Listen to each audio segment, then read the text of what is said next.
Hello, everybody.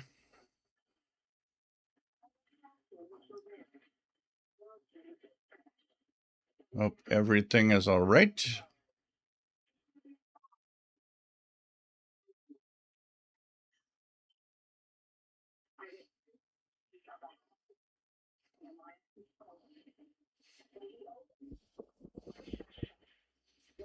11870 is Vatican Radio in English right now.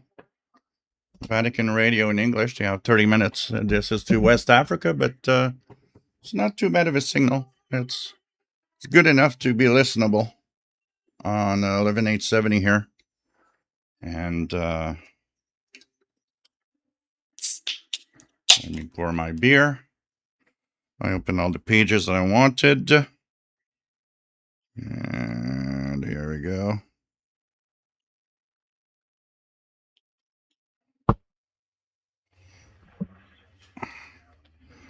And there.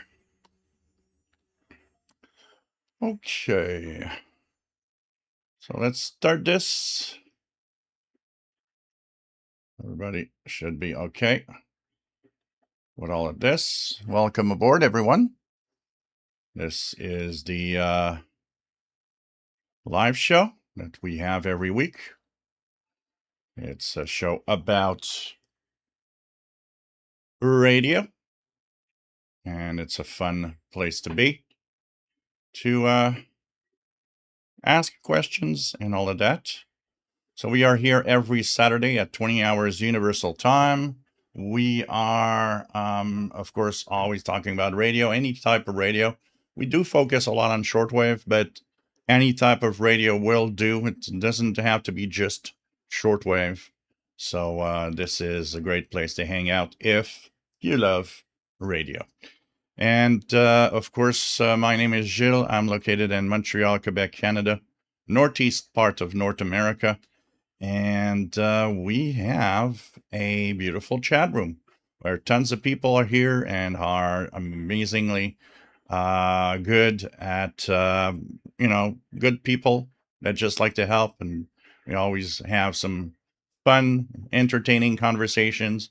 Yeah, we sometimes get out of the radio and we talk about something because, somebody brought a subject up, or maybe I thought about something. And some people sometimes don't like that. They I focus only on radio, but I think it's kind of fun to sometimes digress into something different also. But because we all have these hobbies and these things that link us, and often shortwave listeners have similar interests. So it happens. Yeah, we go outside and then we come back.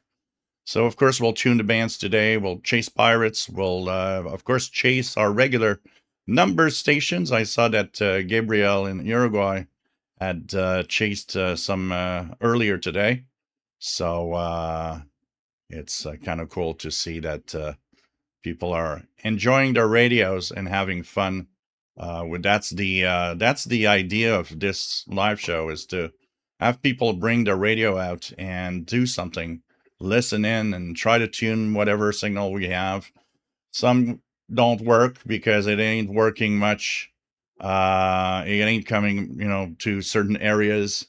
What I hear is not necessarily what people hear in Europe or in the West Coast. It all depends on what we try, but we definitely try to have a variety of signals, a variety of things to share with all of this. So welcome aboard, and do take that radio out. Once the show is over, we do have a Facebook group which has the same name as the channel here, official SWL channel. It is what the hell is that? I don't know, some kind of weird mosquito that probably there's like an inch under my air conditioning in the window, so sometimes some can crawl there and enter. Doesn't happen often, but hey, it happens. They're curious. Anyways, we have a Facebook group that is where the party continues, where we actually tune the bands and have fun with radio throughout the week when I have time and I tune things around. I share it on Facebook group. A lot of people share what they're listening to, whether it's broadcasts, pirates, any types of signals. So it's kind of cool to have all of this going on and see what people are listening to, and also have the opinion of people that maybe got a new radio and they want to share their own opinion on what they think about it, which is great. Like that, everybody can like watch. You can watch my review, and you can watch the comments of other people, and try to make up your mind: is that the radio for me or not? So this is a fun place. We're about 4,500 um 4,500 members, so it's not too bad also. So it's a fun place to also continue sharing during the week. So what did I do this week radio wise? Pretty much nothing. I kind of took a radio. I wanted to do and I still want to do it. I want to do a little series on getting the vibe back, the energy back when you're listening to shortwave for a long time, and suddenly you get into that mood where you listen to the same things all over again, and radio suddenly doesn't feel as fun. You know what? Taking a break of radio is not a bad idea from time to time. Like everything in life, too much of something is not necessarily a good idea. So I think this week was my week of okay, I did a lot of radio. I'm gonna take it relax this week.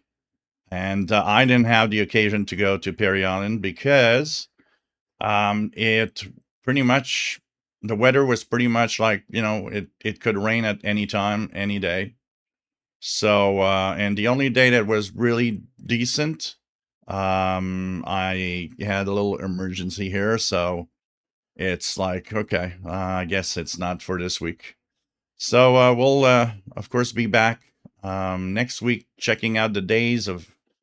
Right now, it's kind of hard with the weather sometimes with long distance, but I kind of spotted that maybe Wednesday or Thursday could be a day for radio at Peary Island. I really, really want to go because this is starting this time around when we're 2 months past the summer solstice. Propagation has changed enough that it actually starts to look like fall propagation in the northern hemisphere. And it is definitely something interesting when you start tuning around with the radio. When you're close to the solstice, you have that daytime absorption in the ionosphere that kind of prevents a lot of signals from really propagating well.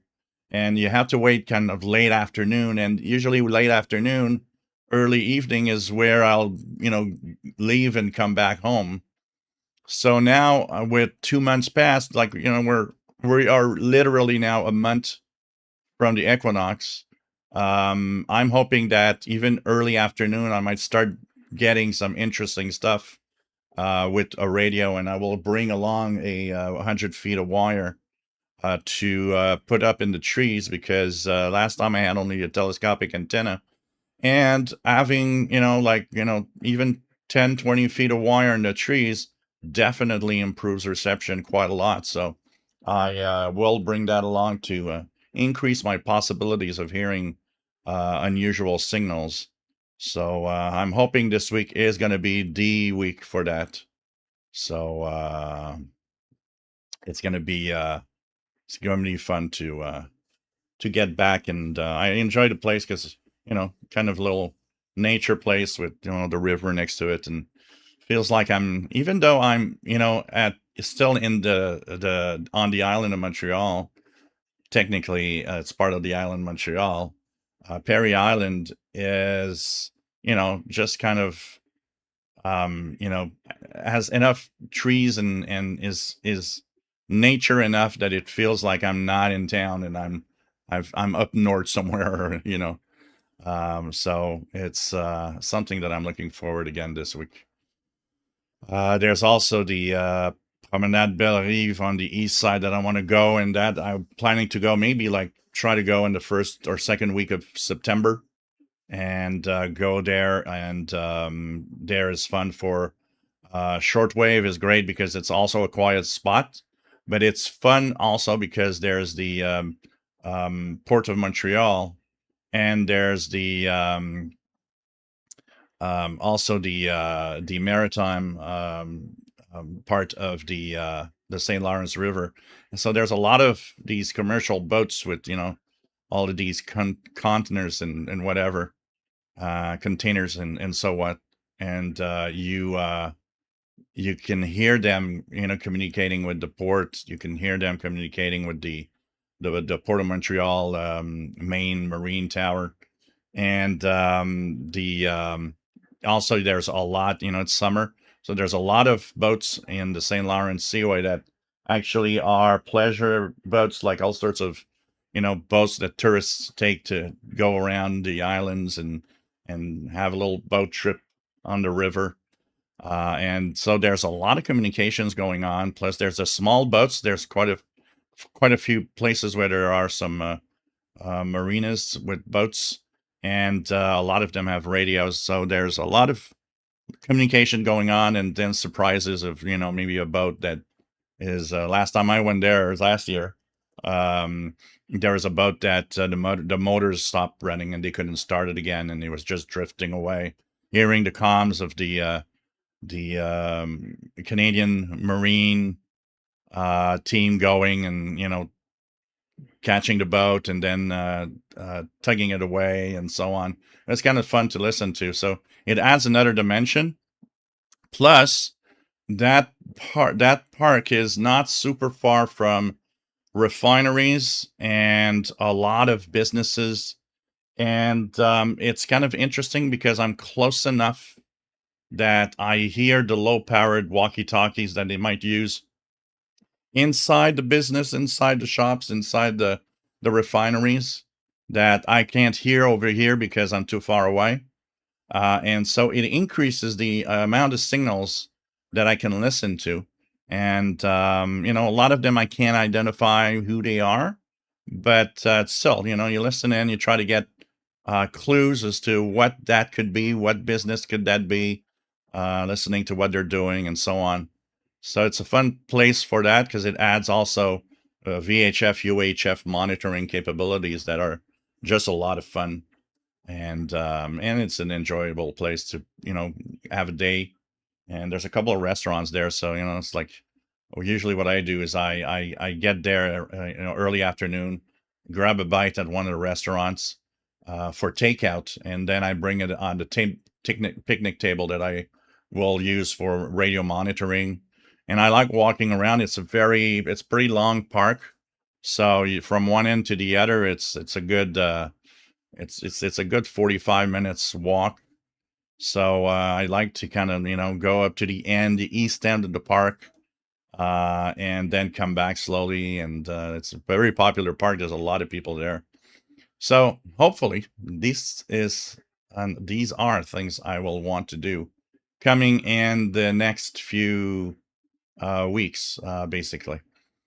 Don't forget, you can help me out. If you wish to help me out, you can send through the super chat a donation. This is very helpful. You have no idea how you guys are helping me out with your donations every week, and it is much appreciated. So the super chat here with the little dollar bill at the bottom of the chat. There's also the Pizza Fund PayPal with the email here. And if you're in Canada, because it's a Canadian thing only, you can do an Interac e-transfer. Simply send it to the email address, same email address that you would with PayPal, and for the password, for the secret, for the pass phrase, basically, just put shortwave, and so like that, it will be okay. I'll be able to deposit whatever amount you can send. Once again, Any amount helps. Don't worry about how much you're sending. I say it often. If everybody would send $1, it'd amount to a nice amount, and so it's doesn't matter how much you send. The idea behind it is that at least you support what I do, and that's the important thing about this. And through the email here, I can see that Brian Leisner and Blogger Die have both sent a donation through PayPal already. So thank you so much, guys. They are weekly supporters, and they are thank you so much for supporting what I do and every week. All right, so once again, radio, Vatican Radio on 11870 right now, direct from the Vatican State in Europe. It's broadcasting towards West Africa on that frequency, and I'm hearing it pretty well. Another frequency you can try if you want to try Vatican Radio is 9705, which is for Central Africa. So 11870 and 9705 are both frequencies used for 30 minutes of English that is happening. And I believe at the 2030 mark, it's 30 minutes of French language that will start from there. So propagation seems to be not too bad. I was looking at the K-index 1. That's good. Solar flux on 126. So I expect that what we're going to try today should come in decently well. So 11965 Blogger Daesh as to be African Pathways Radio from Madagascar World Voice. I'm pretty sure that's what you must be hearing on 11965 Blogger Die. It usually comes in quite well here. And let's just go check it out. Yeah, very good signal. S9 plus sometimes.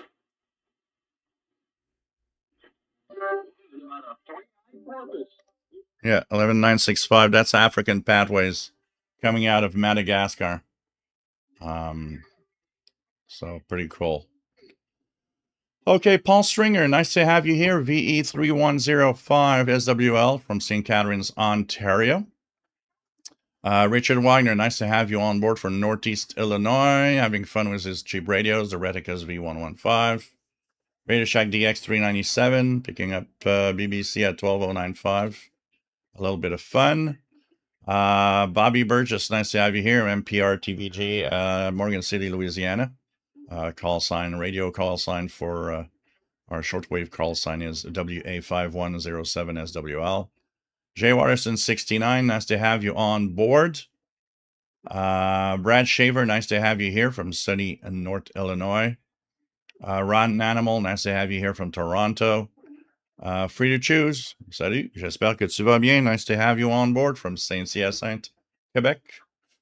Mike B, nice to have you on board from Bayfield, Colorado. Kenneth, KW1161, in time this time, even early. Nice to have you on board from a muggy 103 Fahrenheit, Tucson, Arizona. Kamikaze 76, nice to have you here from West Michigan. Robert Varner, nice to have you on board from New Jersey, KC2TEL. So Brian Leisner from Philadelphia, Nick Amendo from Romania, Blocker Die from Central Virginia, hot and sweaty, from mowing the grass, 82 Fahrenheit, 69% humidity. Yeah, here it's kind of the same right now. It's not that it's that hot. It's about 80, 80-ish Fahrenheit. But the humidity is high, so it feels kind of hot outside. 54 Cal, nice to have you here from Northwest Pennsylvania. Ray Oxford, nice to have you on board from windy Victoria, British Columbia. Skitology, nice to have you on board from Southern Ontario. Gabriel, nice to have you on board from a sunny but frozen here in Uruguay. So get yourself warm. TVDXer, ça va bien? J'espère que tu vas bien toi aussi. Nice to have you on board just from outside Montreal. It's Jojo. Nice to have you here. Let us know where you are. Mike Santi, nice to have you here. Jim's Radio Check, nice to have you on board. RJ Dakota, nice to have you here from Winsville, Missouri. I haven't even taken a sip of my beer. Cheers, everybody.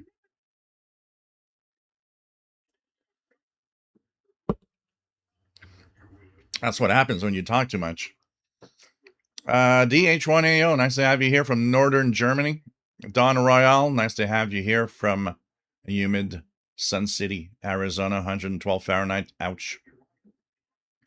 Jen DXing, nice to have you on board from Finland.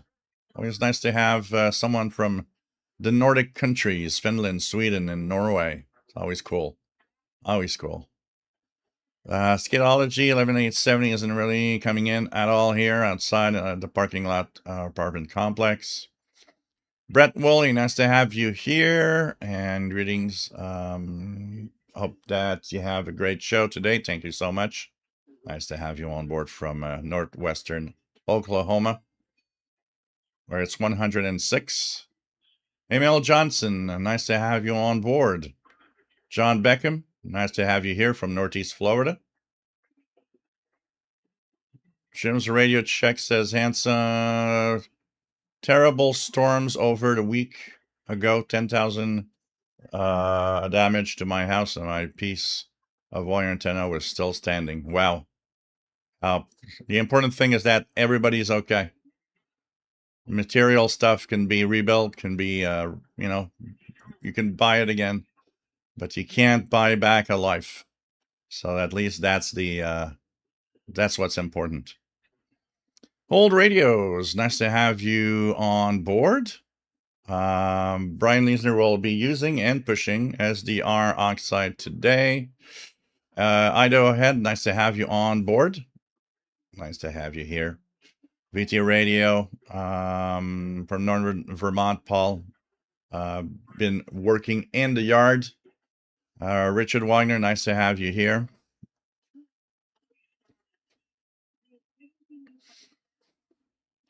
Old Radios, got to take a break so I don't bother family watching TV.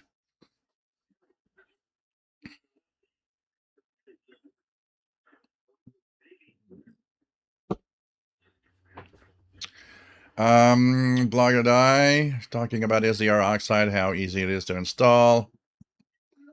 And Andy Newt, nice to have you on board from Bristol, UK. M7CUN.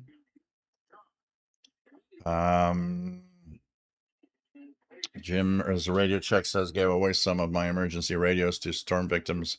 I was glad to help them. That is cool. And that is why everybody should have one of those radios. Because you never know when something bad can happen, and you could be out of power for a while. You could, have no communications means. I mean, cell phone communications kind of bogs down when we get really bad weather. Everybody tries to, call someone or text someone, and the cell towers are kind of, overwhelmed. And that's if they're still working. Perry, nice to have you here from Sherbrooke, Quebec. Chicopee Radio, nice to have you here. Skitology 11870 is now weak, but somewhat listenable. What else do we have? So, Blogger thanks for the tip. Skitology 11 Madagascar World Voice on 11965 is listenable. Yeah, usually comes in quite well. This signal is stronger usually at at 18 UT. They're on 13670 with the same 1 hour broadcast.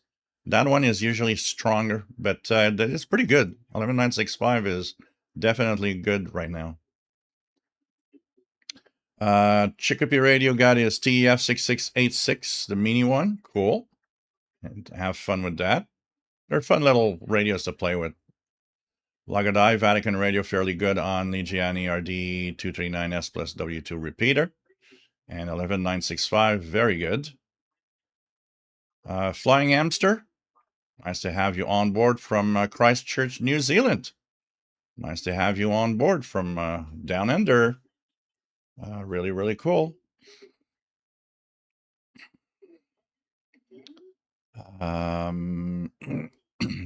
Chicopee Radio, 64 degrees in Otis, Massachusetts. Darren Rogers, nice to have you here from Long Island, New York. Mike Santee says, wanting to pull the trigger on the new Shoryung LC100, but need Jill expert opinion on it. Yeah, I would have to have one to play with to, because since I haven't played with, I did write to them and, said, hey, if you want to send me one, I don't know if it's going to happen. I did write to XH Data. Also, they have that new little D226 portable. Kind of looks cute the way it is. I thought that I also wrote to them, but I don't expect much from XH Data because they sent me that walkie-talkie thing, that two-way radio that transmits everywhere, and I said I couldn't review it or talk about it because it's technically an illegal radio to own, and I think they don't understand fully why. I kind of explained to them, and I, also explained that I'm am radio operator. I ain't gonna compromise my, my license to talk about something that shouldn't be, so I don't expect them to want to send me something else. At least it's one of those cheap radios. I can always, buy one myself. It's Jojo says, Northeast Pennsylvania, just check the weather, 74. I first live with you, but I always look at your channel. Thanks you so much. Cool. Welcome aboard. John Beckham, 11870, coming into Northeast Florida on his Ceodon R108. Tosanov, nice to have you on board from Alabama. Gabriel Vatican with wonderful signal at Uruguay, 11870. Nothing but a faint carrier on 11965. Yeah, you guys that are south are probably in a good path for that Vatican signal, because since it's broadcasting from Europe and being pushed to West Africa, if you look at the map, that means that that signal could technically reach South America easily. So it's something that I would think is a reason why that would come in very well for South America. Future Eyes Only. Nice to have you on board, South Bend, Indiana. And nice to have you here. Rick Myers, KO40SA. Nice to have you on board. Let me just go back here. Okay. Just a little. Okay, Rick Myers, nice to have you here. 90 degrees, chance of storms. Haven't checked propagation recently here. Jim's radio check. There's 2 people in Northwest Indiana that haven't had power for 2 weeks. Wow. Steelick, nice to have you on board. Andy New says, interesting that the new Shoryung LC100 has now been released. Apparently the European version has DAB and DAB+. Yep, it definitely is. Definitely is. Future Eyes Only says it's a mess west of here, that's for sure. Brian Lisner awaiting the LC100 and finally solved the Wi-Fi issue with the LC90. Wasn't easy. What did you do? Brian Penny, nice to have you here from Cape Cod, Massachusetts. Brian Lisner has 11965 spare to pour in my location. So Mike Santee, Shoryung needs to send you a radio. Yeah, I really like that, but we'll see. James Radio Shack, thank you so much for the tip. It's much appreciated. Really much appreciated. So thank you so much for supporting me and supporting what I do. It's always appreciated. Jan Eninkangas, I guess from Finland. Thank you so much for the tip. And it says, check out my shortwave. Okay, we'll be checking that. Thank you for the tip. Thank you so much for the donation, my friend. In Finland, we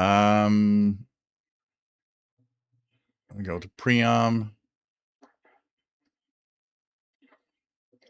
Mike Santi says, a great time for new radio. In my opinion, there was a time not too long ago where things were getting a bit stale hardware-wise. Conscious Eye and I. Nice to have you here. WF7I Homebrew. Bert, nice to have you here from Virginia. John Beckham says 11965 coming in well into Northeast Florida. Scatology 11965, super strong on the VE3 HOA Ottawa Kiwi SDR. Yeah, not surprising. It's very good here in Montreal, so it has to be good there too. Really, really nice. The Madagascar relay site is just an amazingly good relay site for any shortwave broadcast. There is an article that I had read a few months ago where they were talking about it, and apparently they are making a profit off of the relays for the shortwave transmissions. So that means that if they make a profit and they can keep up with, having people rent airtime, that transmitter site might be good to stay up and working through for many years. Because we got to think about it. Often we don't, but those transmitter sites now are owned often by corporations that, well, they're businesses, and the idea behind the maintenance and the usage of and selling airtime on a transmitter site is making money. So hopefully, they can make enough money that they find it important to continue this.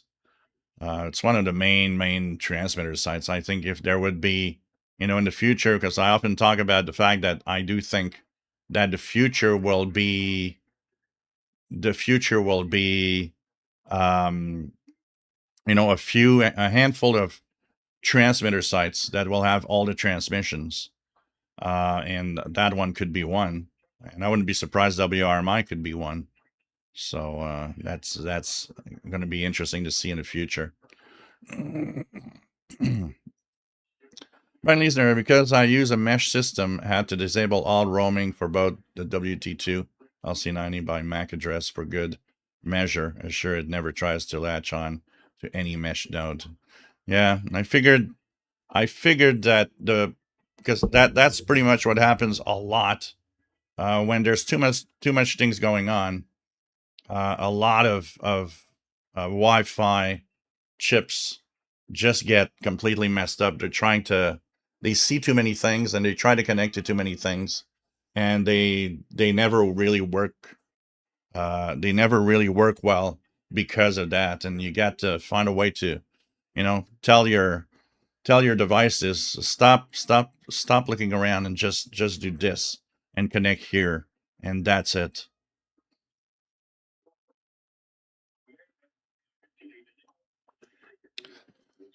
Skidology says Radio France International coming in decently on the VE3 HOA Ottawa SDR 11995. Let's check it out.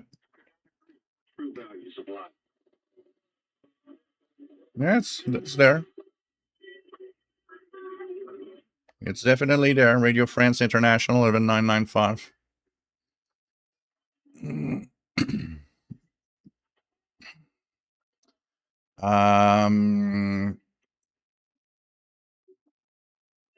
It's Jojo. Thank you so much for the tip. It is most appreciated. Most appreciated. So, Kenneth, KW1161, nice to have you on board from a muggy, warm, and only 106 Fahrenheit. It's cold. Tucson, Arizona. So, VT Paul, VT Radio. Oh, we got the Hawaii station. W1AW/KH6. 21047.8 CW. That's pretty cool. That's pretty cool. That is definitely cool to be able to make contact with that for sure. Richard Myers, KO4OSA, thank you so much for your donation through PayPal. Much appreciated. So France on 11995. What else is there?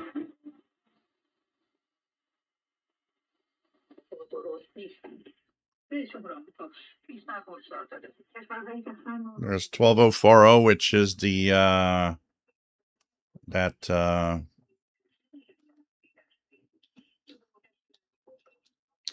Radio Farda transmission, and this is from the Wolferton, UK transmitter site in Farsi to Iran. So there's a transmission going towards Iran. So that comes in decently from the Wolferton transmitter site. Gabriel, RFI 11995 with the usual great signal on that frequency here in Montevideo. Pretty cool, yeah, because once again, transmission from Europe going towards Africa. It probably helps to by extension, it probably helps having that transmission go all the way to South America also. So it's pretty cool that you have that going and in there. So it's really, really nice. We choose as Spain on 15500 and 15520. Kenneth says, heard KBS English show on Monday, 10 UTC, followed by Spanish program. Oh, wow. That's cool. That's cool. I haven't woken up early enough to go and tune 15575 and like 13 UTC for their broadcasts in English.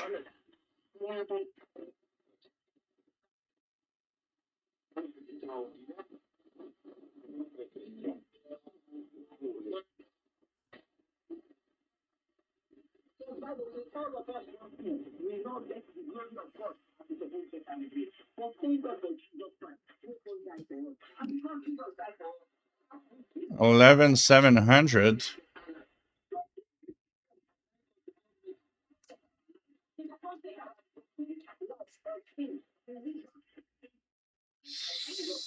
So that's Adventist World Radio. That's Adventist World Radio from the now in Germany transmitter site to West Africa. So that would be in Nigerian, something like that. So I'm hearing that 11,700.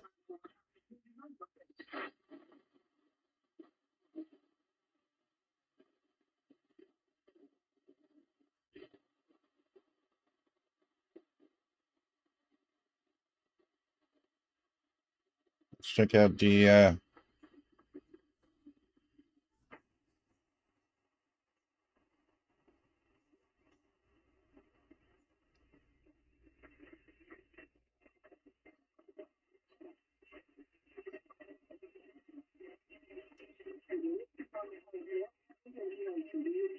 very weak Royal Air Force One Volmet in coming out of the UK on 11253 upper sideband. Well, it's not that weak. It's audible, but it's weak. So it's 11795. Yeah, that would be that's one of those frequencies that sounds just right for about 10 UTC. That would definitely be a good frequency.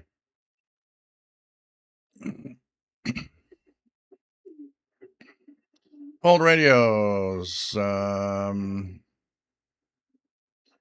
Says, so I guess it continues with something else. Till I learned Bob Newhart had a show in the 90s called Bob.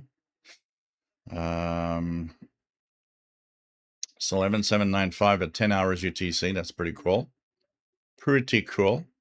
I haven't heard KBS in a while. I'd like to hear it. I hear the in the wintertime there's a frequency they use to Europe that is actually decent in French, and coming in here in Montreal, which I like to listen to. You know, when you speak more than one language, what's interesting is to compare. You know, when they do like a French show, French language hour, an English hour, to compare, is it the same show but translated? Or is it two different shows? Some stations actually have the same show, be it in English or French. It's just that it's been translated in the different language services, but they have the exact same show. But there's a lot of stations that, you know, their English language show, their French language show, whatever, are all different. You won't hear the same thing on both, so it's kind of interesting.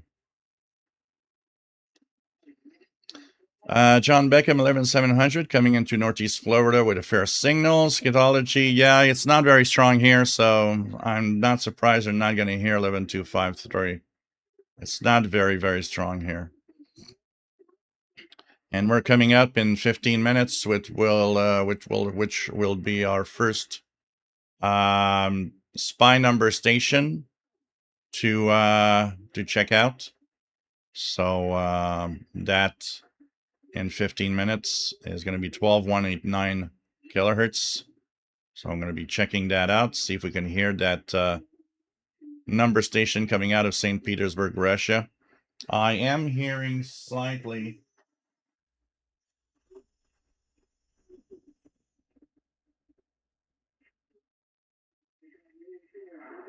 I was hearing very, very slightly 9996 RWM time signal from Moscow on the ICOM with the GA490 magnetic loop. So, but now it seems a little quiet.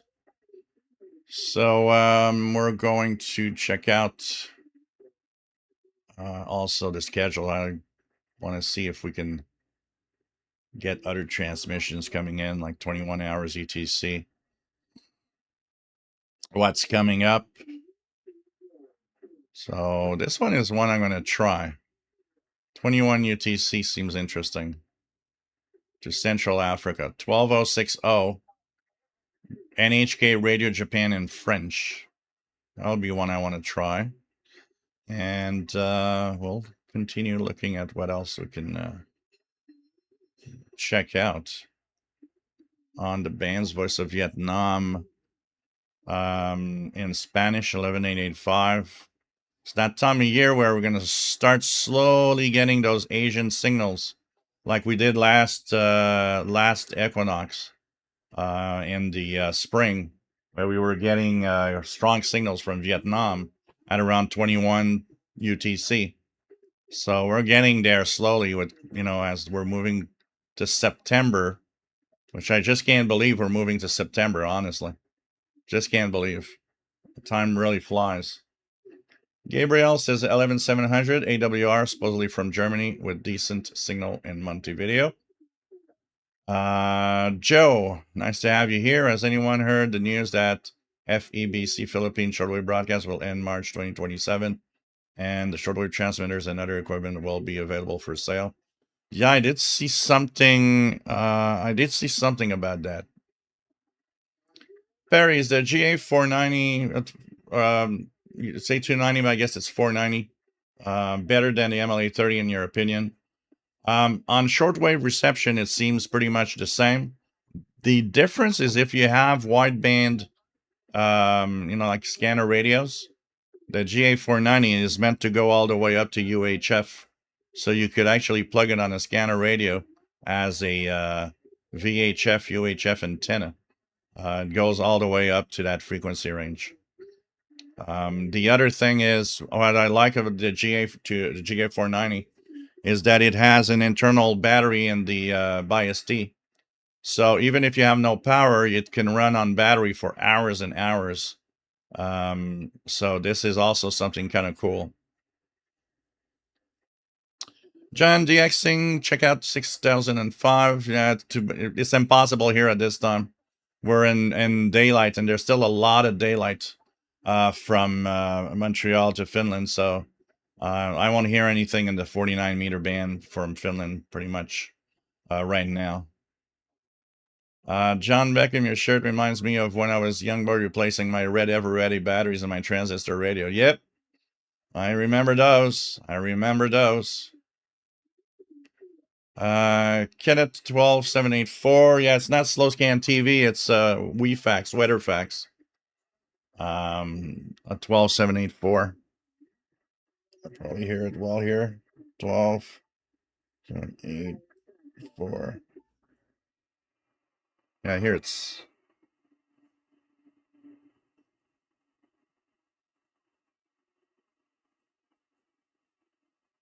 Actually, not hearing anything here.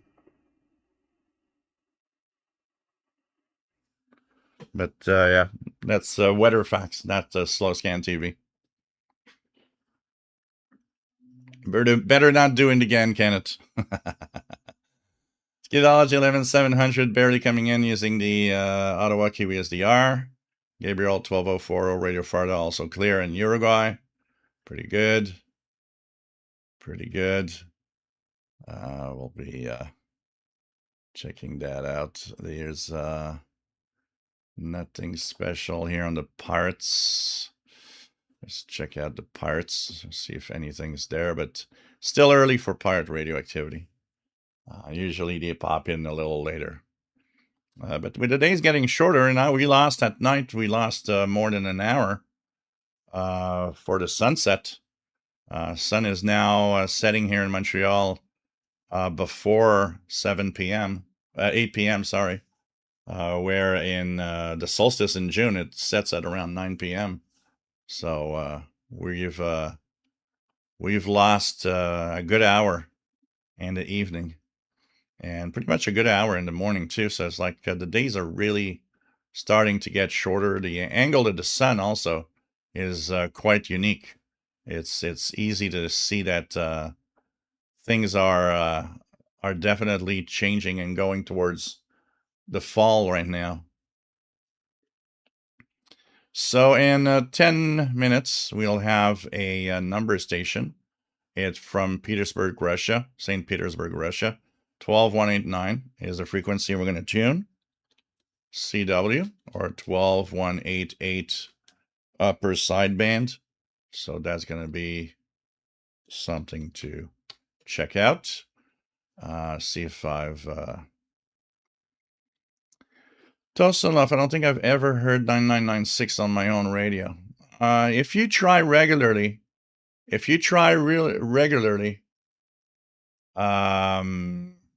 the there's a chance that you will get it at some point. It's not that difficult. So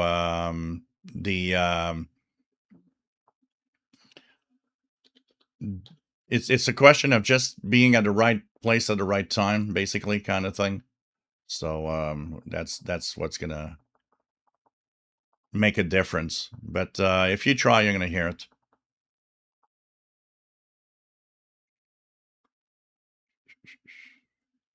Okay, what else do we have?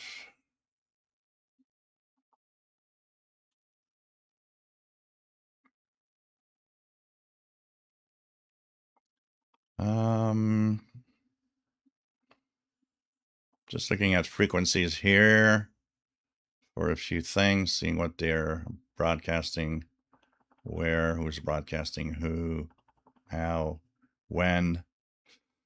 Okay, here we go. And yep, a lot of changes here. So, okay.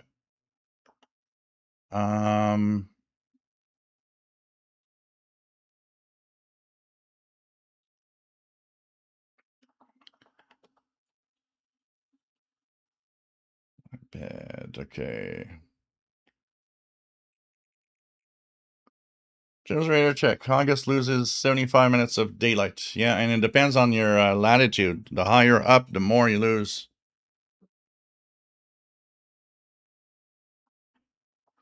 John Beckham. Yeah, 6105 was removed of the NHK schedule when the new schedule season started. They haven't replaced it really, basically, with anything for South America. Free to choose. 11965 is Madagascar World Voice. It comes from the Madagascar Relay. It's African Pathways Radio, actually, what they call it. So,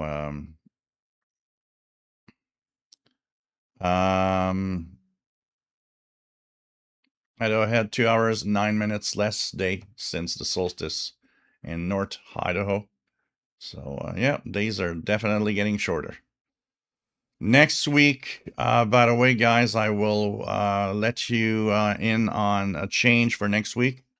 Exceptionally, next week, the show will be on Sunday rather than on Saturday. So I want you guys to know that because it's the annual Ukrainian festival that I don't want to miss on the Saturday. So next week, I will be doing the live show on Sunday instead.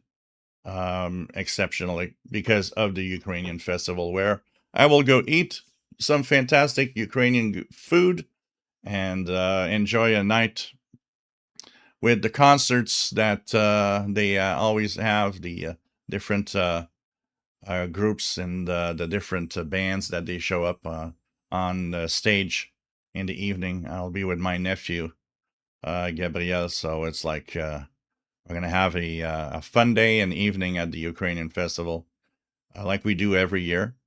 So the live show will be on Sunday instead. So put that on your calendar. That you're going to be on Sunday next week. Skidology. I missed 6105. It used to come in. Yeah, that signal from Issoudun, France was so powerful, so powerful. It was just amazing. It was just amazing. Shows you that propagation. That's one of the things that was interesting because it could show you that propagation was really good. And oh, I've got a tone on 12189. Anybody else hearing a tone on 12189? There's definitely a tone, and it's propagating, so I don't know where it's coming from, but definitely a tone on 12189.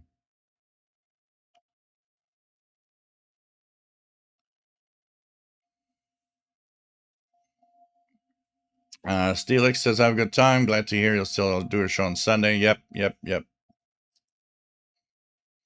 Is Ukrainian food similar to Polish food? There's a twist. There are some differences. There are similarities, but definitely there are some differences. So they'll have their own variation of the pierogies and things like that. They'll serve it a little differently. That's interesting, that tone. It stopped. It's back. Is it part of the is it a test they're doing before they're doing their transmission in their Morse code transmission on 12189? It's interesting.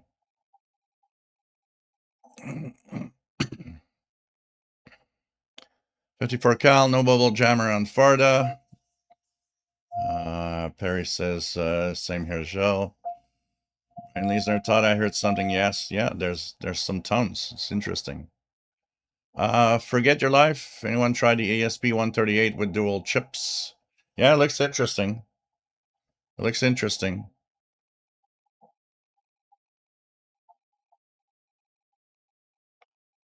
Bert says 80 meter FT8 at night has already started getting a little better for me at night. More countries. Yeah, as we get into the fall and the winter, definitely.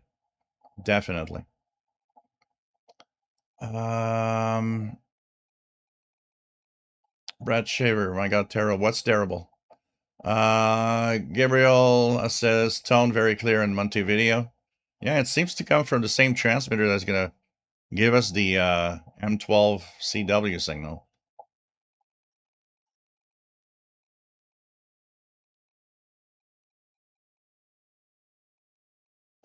Gino, nice to have you here from Kentucky. He says, hi from the Huntsville Hamfest. Aha. Nice to have you on board. Okay. Cool. Hope you're having fun.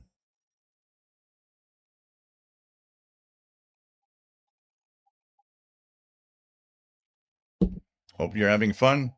Is there a lot of people? Must be full. Jam-packed. Hamfests are usually very popular. We have one coming up in, I think it's in October. We have the Longueuil one here. I should actually make it a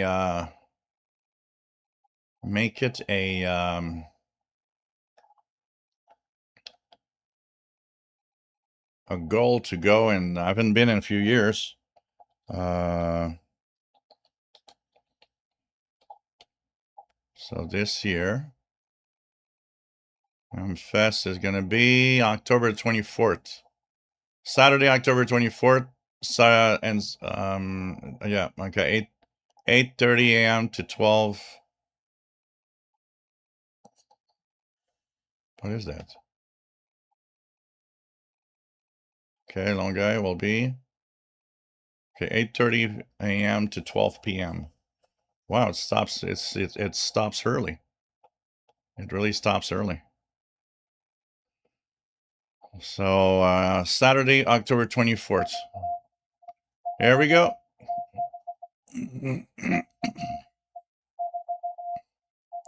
Here we go. St. Petersburg, Russia. Thank you, Mike Hill, for the donation. Much appreciated through PayPal.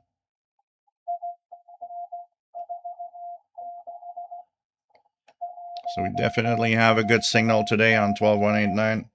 I would guess, because it's the same exact tone. So I would guess they were maybe testing the transmitter or something.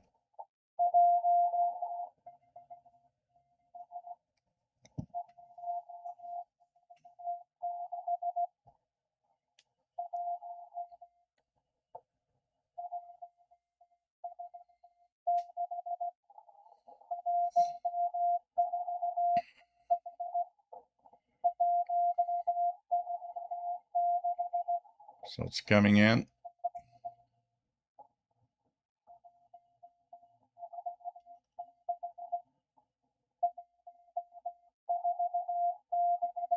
Gabriel, St. Petersburg blasting in Montevideo. Hey, Mike WX50, nice to have you on board from Northwest Arkansas. Cloudy, 93 Fahrenheit. Scatology, 12189 week, but audible here in Southern Ontario, Canada, inside. Cool. That's cool. People are getting the signal.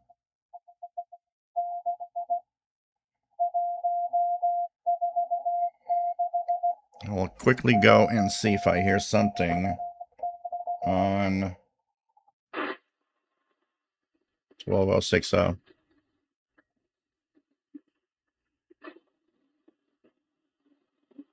Yeah.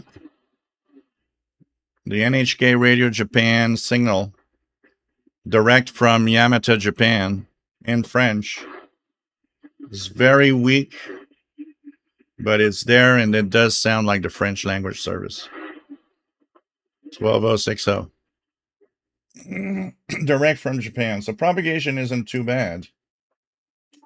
Let me check something else. Yeah, we have a weak Vietnam on 11885 too. So slowly these stations will actually rise from the noise and become real good in about a month's time. So this is the message going through from the St. Petersburg, Russia spy number station. So that's pretty cool.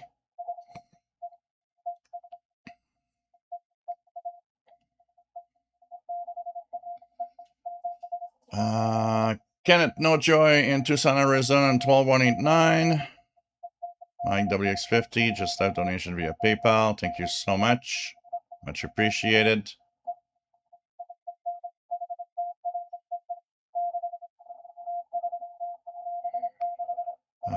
Keegan DXer, nice to have you here from Northwest Arkansas.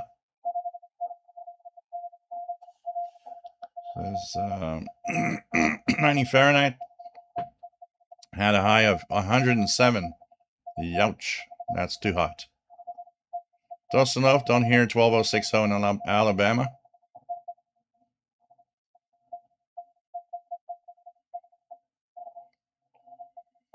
Nothing back in my hole at the Walmart. So tomorrow, one thing I would like maybe to do that I haven't done in a long time is going to the flea market not far from here. Check out the old stuff and go to Addison Electronics store and check out what they have. I always go by their radio wall. Sometimes you never know, they get these cheap shortwave radios for like, $20. So that's definitely something I'm going to go and check out on maybe tomorrow. I haven't been there in a long time. I should really go. And the flea market is kind of fun. It's really, old style, real old style flea market. Like really mostly junk, but a lot of old stuff and stuff that people that have the knowledge, there's old stuff in there that people recognize. It's like, wow, you got that. So I kind of go there because I hope to hear or hope to see something that could be of interest. Prices are crazy, but sometimes you can bargain something.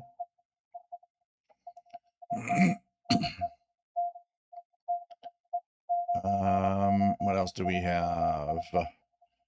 G0LCC two-wheeled radio ham. Just found you. Nice to have you on board, my friend. So pretty cool. Blogger I can hear speech on 12060, but medium fast fading. Yeah, pretty much what I had here. Shows the signal probably coming through the North Pole as the auroral flutter. Mike B 12189 not making it to Southwest Colorado.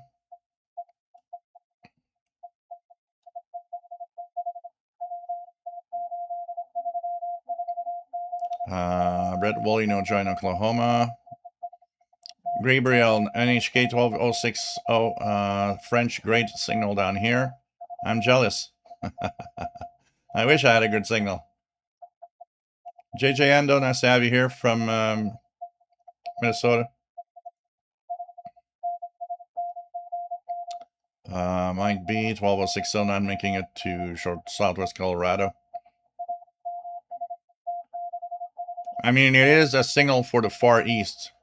So it's really not, it's kind of being broadcast from Japan and it's taking the long pad all the way here. Bert says 12189 coming in loud into Virginia. So cool.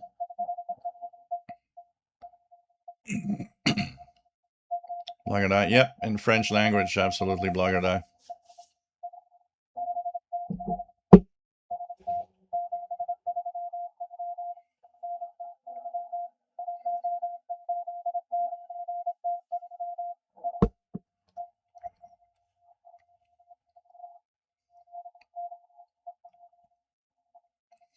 So we do have a decent signal coming out of the spy number station out of St. Petersburg, Russia.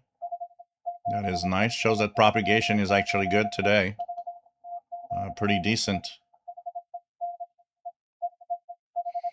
We'll try a few things also on the broadcast. I want to try.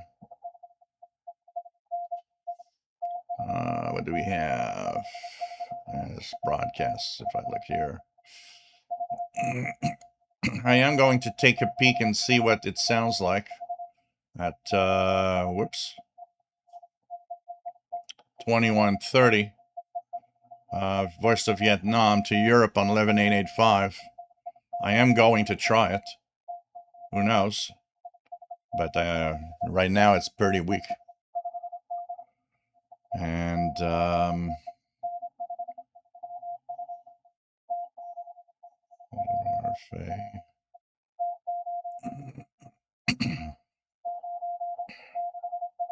it's interesting. I've never heard anything, but maybe that could be. I don't know who could be. It's from apparently from Nicaragua. Maybe some of you in the West Coast. I don't know, or to the south of the U.S.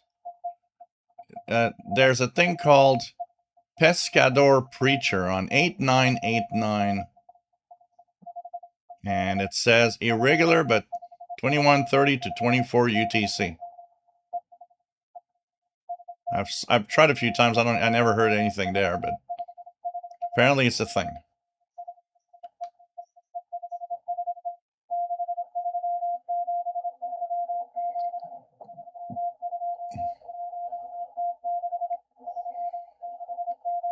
Mike B, what's the beverage of choice today? It is a Labatt Blue Dry. Labatt Blue Dry, and they only had 8.1%, so I took what they had, 8.1. So it's a little strong beer.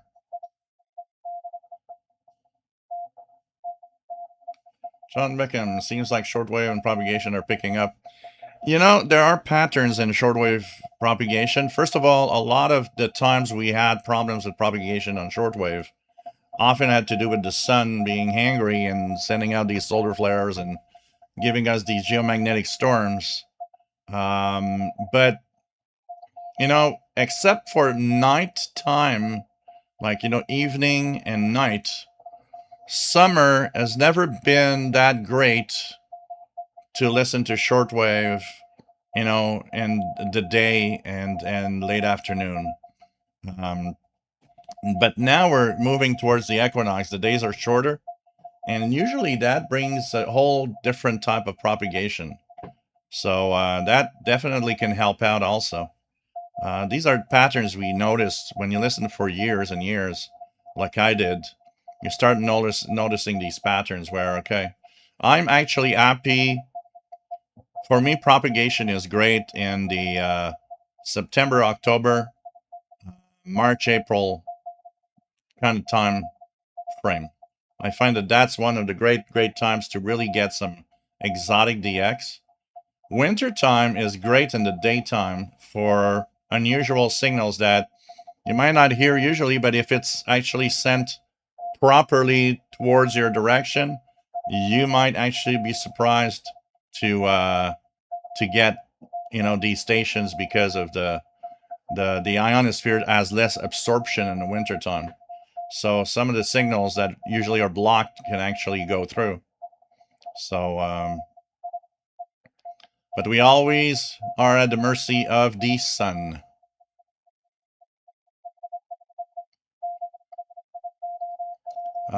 Joe says 12060 in HK to Central Africa from Yamata, compared to when it was relayed from France for better coverage.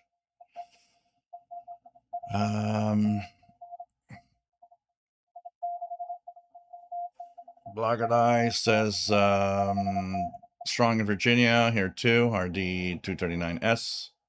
Tosanov, I hear 12189 very weak. I turned on to YouTube.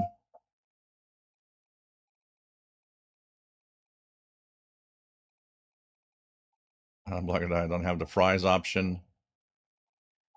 Mike Senti, thank you so much for your donation and much appreciated. Much appreciated. Thank you. WF on my own, but for me, summer is 6 meter season. Like you say, HF isn't so great. Yeah, there's too much absorption. In the summertime, when the sun is very high, there's way too much absorption in the E layer. So signals get weak before they can even bounce the ionosphere and the F layers.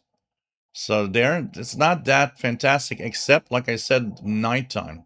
Nighttime is great because you get some stuff in the high frequencies, like at midnight. An example of what I like of summer is the 20-meter band that's open 24 hours a day. You get all of these signals from Europe all night. That is just great. I like summertime for these specific areas of getting, propagation from Europe in the middle of the night, getting in these signals like Radio New Zealand, which I only hear in the nighttime in the summertime here. It's a summer thing. So I grew up when I started listening to shortwave after 2-3 years of messing around with the radio. I started noticing these things, and I was always figuring out that I have summer signals and winter signals because there were differences. And so in the summertime, it was easy to get Radio Australia pretty much all evening on their frequencies. When we get into the wintertime, the only time that I would hear Australia was on the lower frequencies, like 95, 80 on the 31-meter band in the morning. So I kind of grew up and I just had, well, I got my summer radio stations and my winter radio stations because of that. But in the daytime, it's usually very crappy. John DXing 12189, huge signal here in central Finland. Well, it's coming from Russia, so no wonder. Yeah, and it's pretty much beamed to Europe. So you guys are the target area. Some embassy or spy somewhere in Europe is getting those signals. Talking about another signal from there. The next one is 13475. So I'm going to tune it here.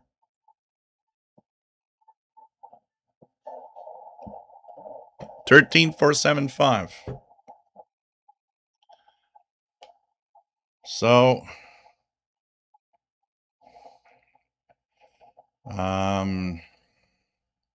doesn't know if 8% sounds like wine.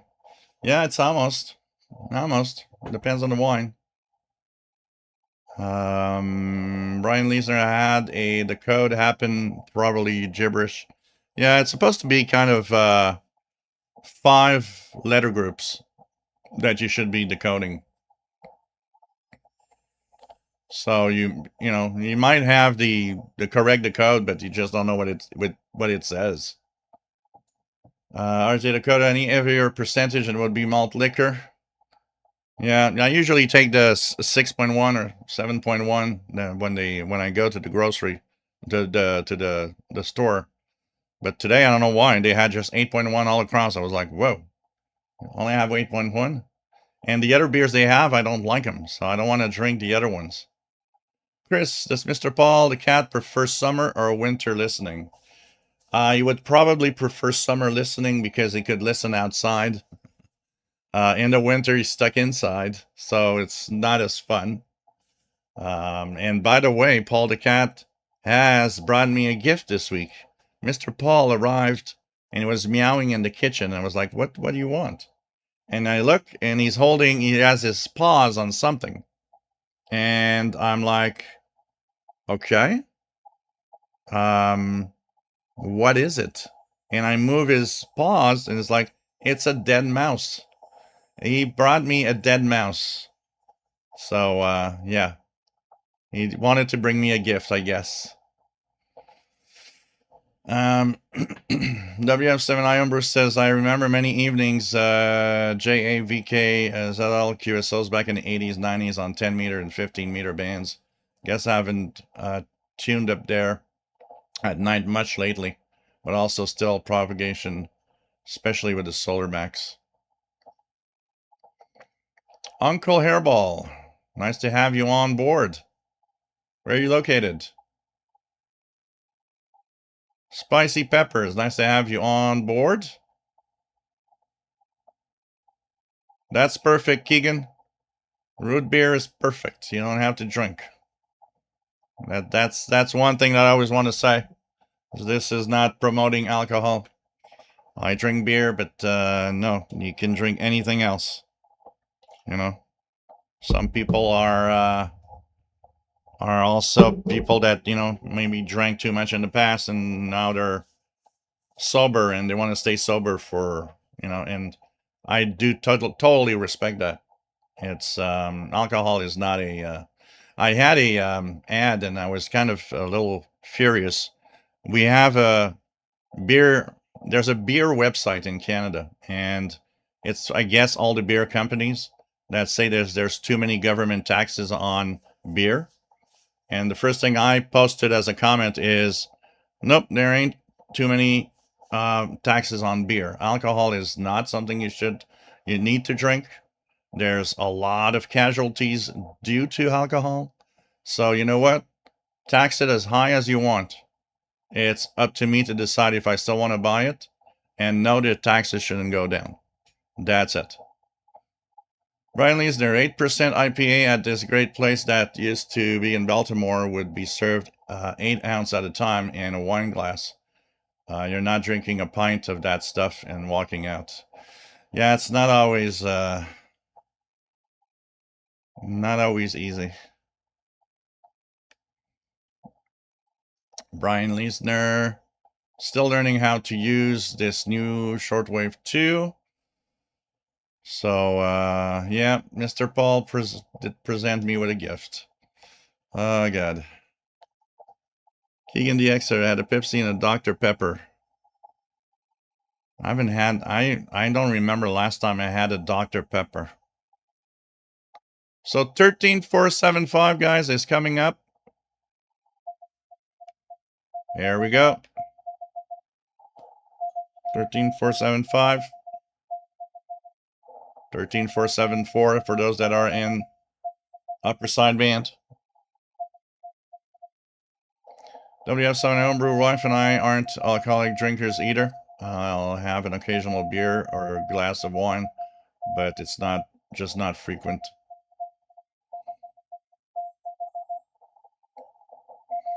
Brett Woolley, just so you will keep up on the cat treats.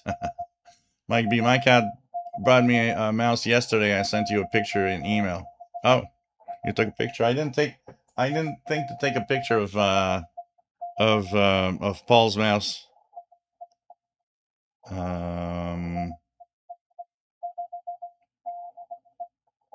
There we go.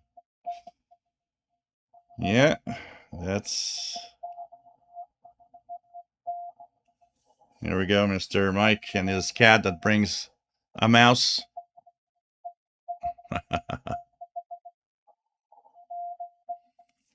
That was pretty much what it looked like with Paul the cat bringing a mouse in. It's been a long time, though. He didn't bring in anything for quite a while. It's really the first time.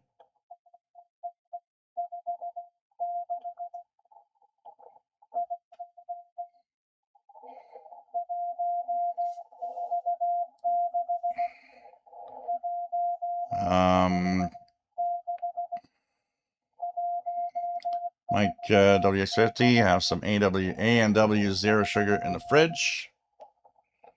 Chuck Schreiber, nice to have you on board from Hot, Texas. Blogadai, CW on 13476, lower sideband, don't ask. I ain't. But why? I know. It's all right.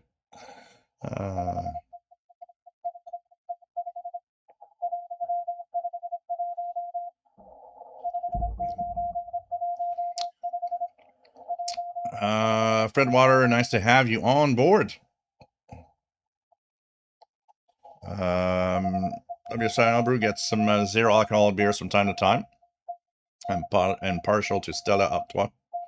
Yeah, that's usually what I take when I go to a restaurant. If I go to a restaurant for a meal and want a beer, it's often I'll But most restaurants here all have Stella Artois.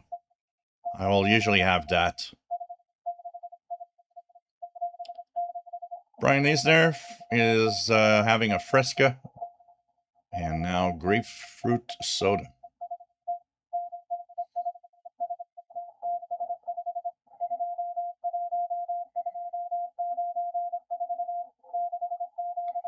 Gabriel, decent signal here, 13474. Like and I, we used to have A&W restaurants, few left. I have one here not very far, and man, do I love going there. And getting a A&W root beer and the frosted mug. It's the best. Boy, is it good. It's like, I don't know, the frosted mug does something to it. It's really, really cool. Really good.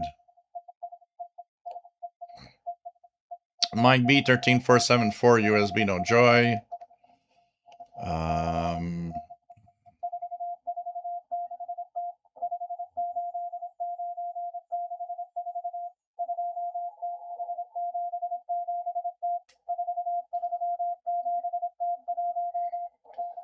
So Bert is hearing 13475 very loud into Virginia.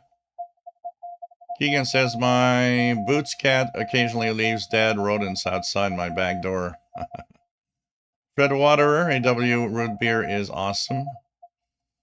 Skidology, 13475, definitely stronger, but still weak inside. Skidology, still audible. Spicy Peppers, Barks root beer is slept on honesty. Jim's going to check cats. Yeah, cats are great exterminators. That's why cats became so popular everywhere with people, because a lot of farmers had cats around because they knew the cats would take care of the rats and the rodents that would destroy their crops.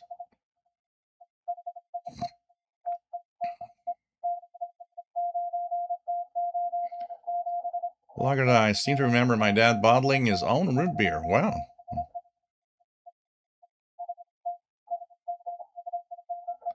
Brett Woolley, weaken the noise, but he can hear the number stations. JJ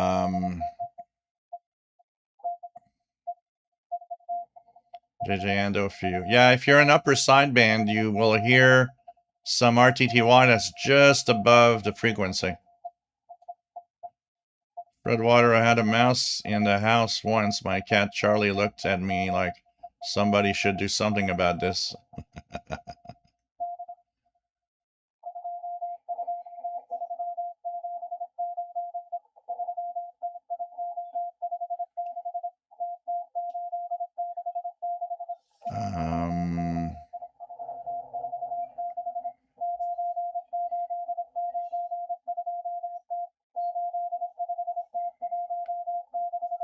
Well, Liesner says, signal is strong today. The meter is dancing with the tones. I have a very visible spike. That's cool. Kato 61. No joy. 13475. WX50, do you put ice cream in first before the root beer? I've never had root beer with ice cream, but I did have cream soda with ice cream. Or even orange crush soda with ice cream, which tastes absolutely fantastic.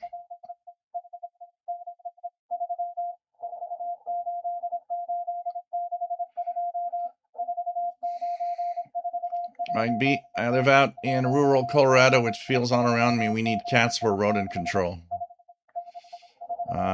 Free to choose. Apparently, there was a rumor that Larry the 10 Downing Street cat was dead. It's still alive and chasing mice. With water, my parents bottled their own root beer too. Oh wow! Never heard of anybody bottling their own root beer. DJ Craze, I know I'm late. I was out chasing down an FM pirate station in my area. I've narrowed down to a narrow strip about half a mile wide by 4 miles north-south. You've been looking at balconies and rooftops to see if there's antennas anywhere. Tercio de Pensless. Good morning. Nice to have you on board. Where are you located, my friend Tercio? My is 50, but I heard some people drop the ice cream in later. Yeah. Well, what did I do? No, I think I put the ice cream in and then I poured the soda on top. Because like that, you can control if it's gonna, overflow over the glass. Michael, nice to have you on board. What are the differences getting a ham license in Canada versus USA? Saw a video on that I found interesting. It's more complicated to get one here because the exam and all is more complex than the one in the US. But and also the differences is that you guys on the first license have all sorts of restrictions. Here we have 3 levels of license.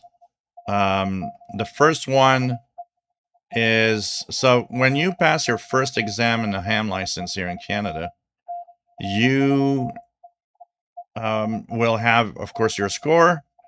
If your score is just 60% and below 80%, so above 60, below 80, you get your ham license, but you're stuck using only the VHF, UHF range. That's the only thing you'll be able to use in the FM portion of the 10-meter band. Nothing else. I got 92% when I passed mine, so I'm above 80%. So this is a license that is called Basic with Honors. So because I get a high score, I automatically have all HF privileges. So I can go on any band on HF and transmit. And then we have the extra class, the more advanced class, which is the top license you can get in Canada, which I'm thinking of, it would be interesting to go and get that. It has all sorts of things that you can do that you can't with the basic with honors. But in getting your ham license itself, we have a 100 question exam to pass, and it is known to be a more difficult exam than the US one. So I guess we get it a little more tough.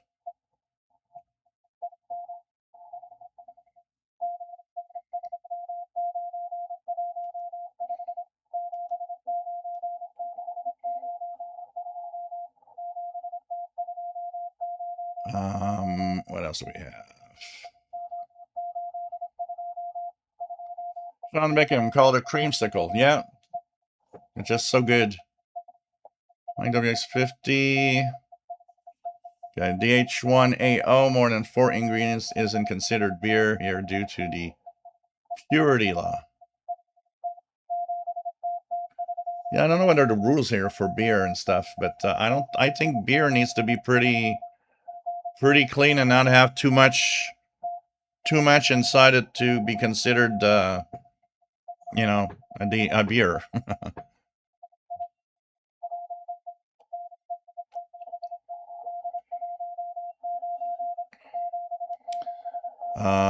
Nicole, nice to have you here from the UK, G6PGV. Hope you are well, my friend. John Beckham, Beck's beer. Oh yeah, I had some of those Beck's somewhere. I don't remember where. That's like in all the beers they had, it was the only one that sounded interesting. And I took that beer, and if I remember, it actually was, I think it was a pretty good beer. JJ Endo, you can get a ham license in a Cracker Jack box here in the US. My Santi, it's a license to kill. Fred Water, 92% is impressive. Yeah, the examiner that I passed my test, when we corrected the test,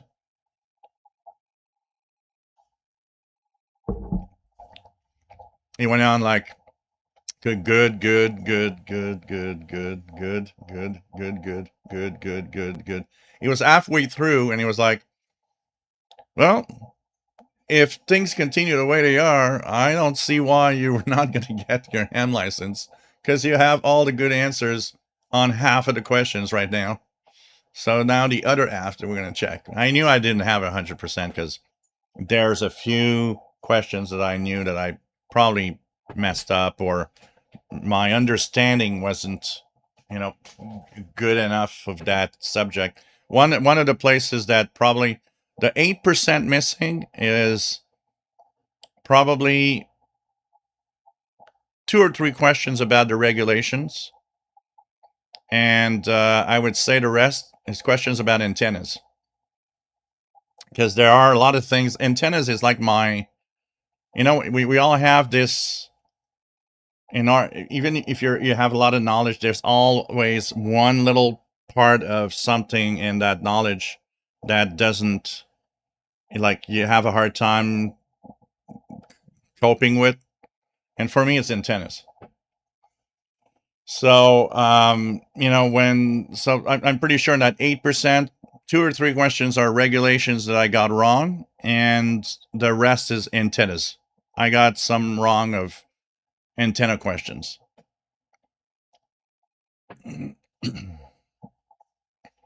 Brett Woolley, Strange Noises just popped up on 13475.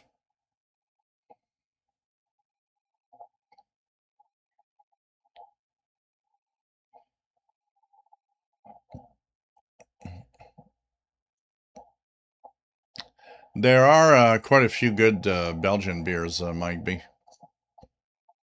Absolutely.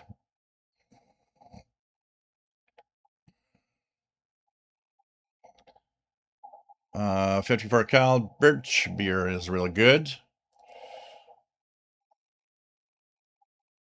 John DXing, here we have Kalja and Kvasi. I think of Kalja as Finland's malt-based cousin of root beer. Huh.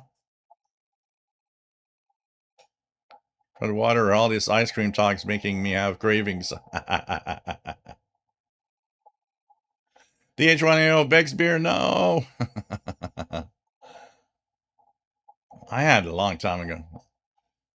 To be fair, I don't really remember. If a beer really is good, I will remember. One that I remember, there's a place called Vice Versa. It's, about a half an hour from here. And they have a real nice terrace in the back. In the summertime, it's like beautiful. There's trees all over.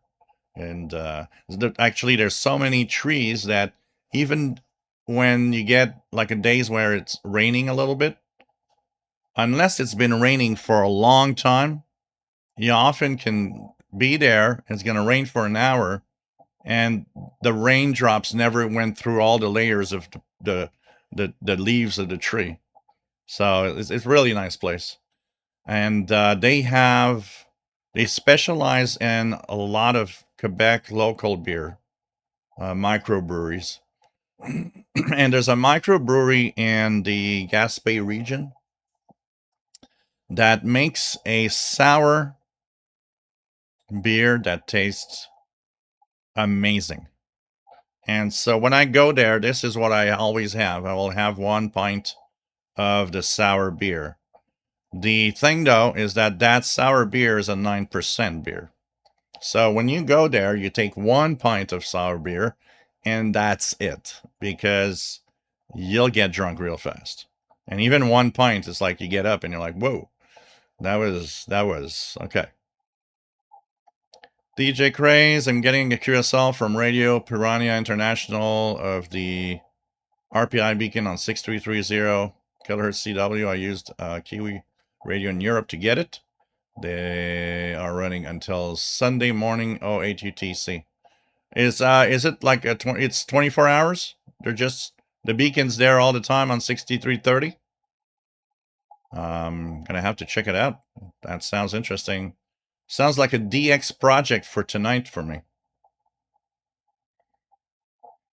Yeah, Guinness beer.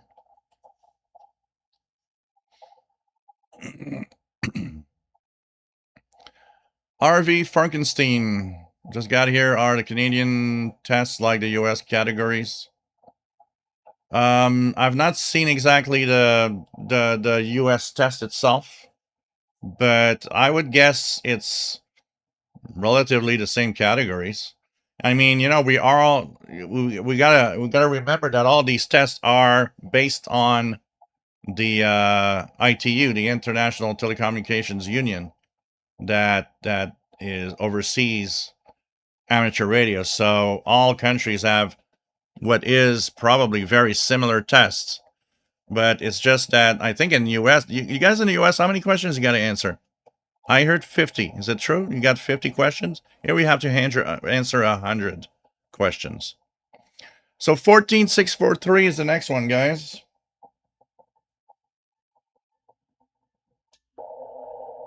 There we go. 14643. I'm going to put that in the chat. 14643 CW. 14642 upper sideband.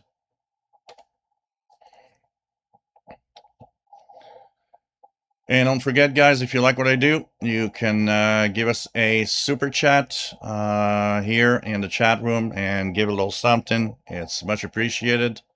There's also PayPal, which you can use for the pizza fund and whatever, which is the PayPal address here. And if you're in Canada, Interac e-transfer. I know you guys international. I have no idea what that is, even in the US. So Interac e-transfer, and you send it to the same email address. The same email address, but in the question, the security question, the answer has to be shortwave. So just put shortwave in the security question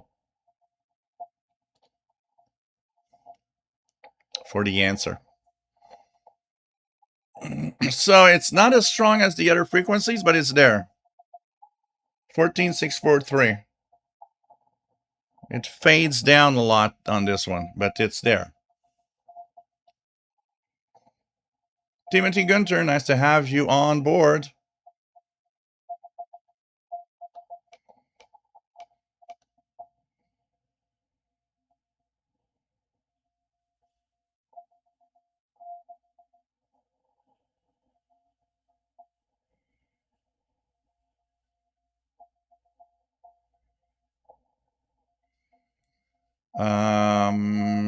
DJ Craze, transmitter gives about 8 watts into a halfway dipole in CW mode. Okay. Rob Carter, nice to have you on board from Texas. I like your Windows computers and technology and this shortwave channel. I learned a lot. Thanks for what you do. Thank you so much. Mike WX50, I drank a few Molson beers back in the day. I was supporting the Canadian economy. Yeah, I had a few Molson beers. They're not my favorites. You guys don't know, but I worked there for a summer when I was in college. I worked as a summer job for Molson here in Montreal from about first week of June until mid-August when I had to go back to school. I could have worked there full time because when I went back to school, they told me, they said, you know, we need people. Are you sure you want to go back to school? And I said, yeah, I want to go back to school. I don't want to be in a, you know, Molson beer factory for the rest of my life. Not that it's a bad thing. I mean, a lot of people probably did their whole life there, and it's fine. It's just that it wasn't what I wanted, you know. I couldn't see myself doing that, you know, for 35 years or 40 years. Idaho Head says antenna theory can be pretty thick. Yep, definitely. WF7I Homebrew says, in my opinion, antennas and RF is the most misunderstood areas in the ham radio. Lots of poorly explained phenomenon in the ham community. Maxwell's equation can be solved via modeling software.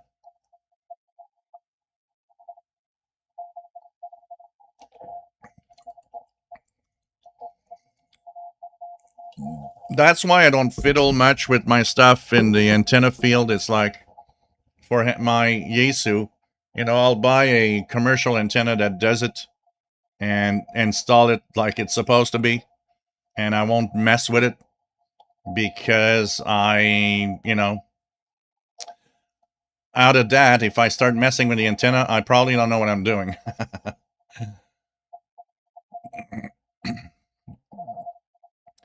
Bruce says,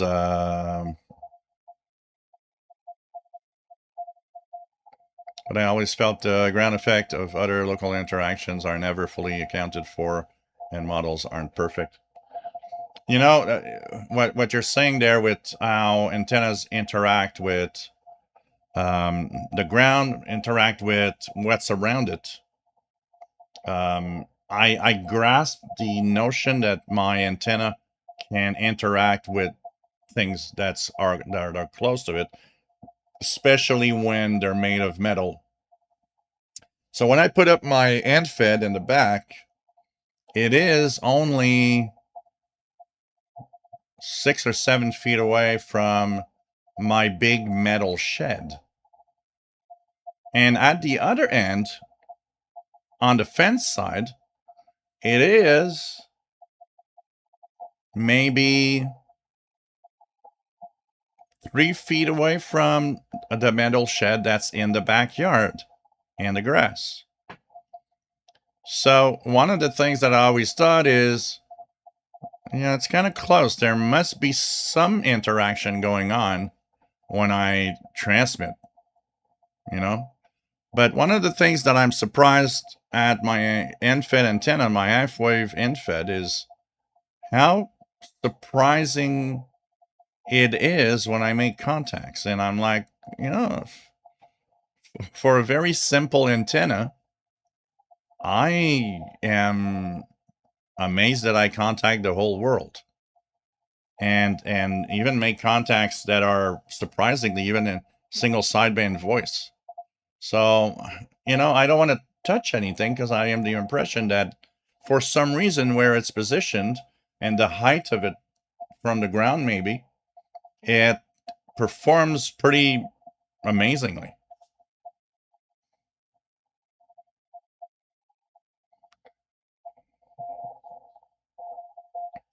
DJ Cray has heard a rumor that might be a few more 43-meter pirates tonight than usual. So that's interesting.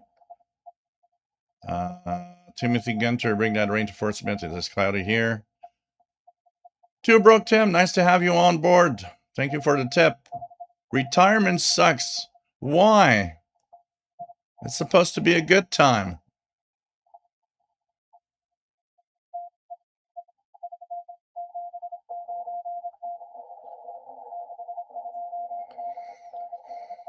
So DJ Craze, Beacon is there until Sunday at 08 UTC. Okay, I'm going to try that tonight. You never know. 8 watts is not a lot, but because it's CW, sometimes you could be very surprised. I'm going to have to try that.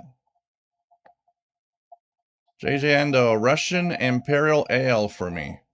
Never had Russian beer. Gunner, nice to have you on board from Saskatoon. Dig the Ever Ready t-shirt.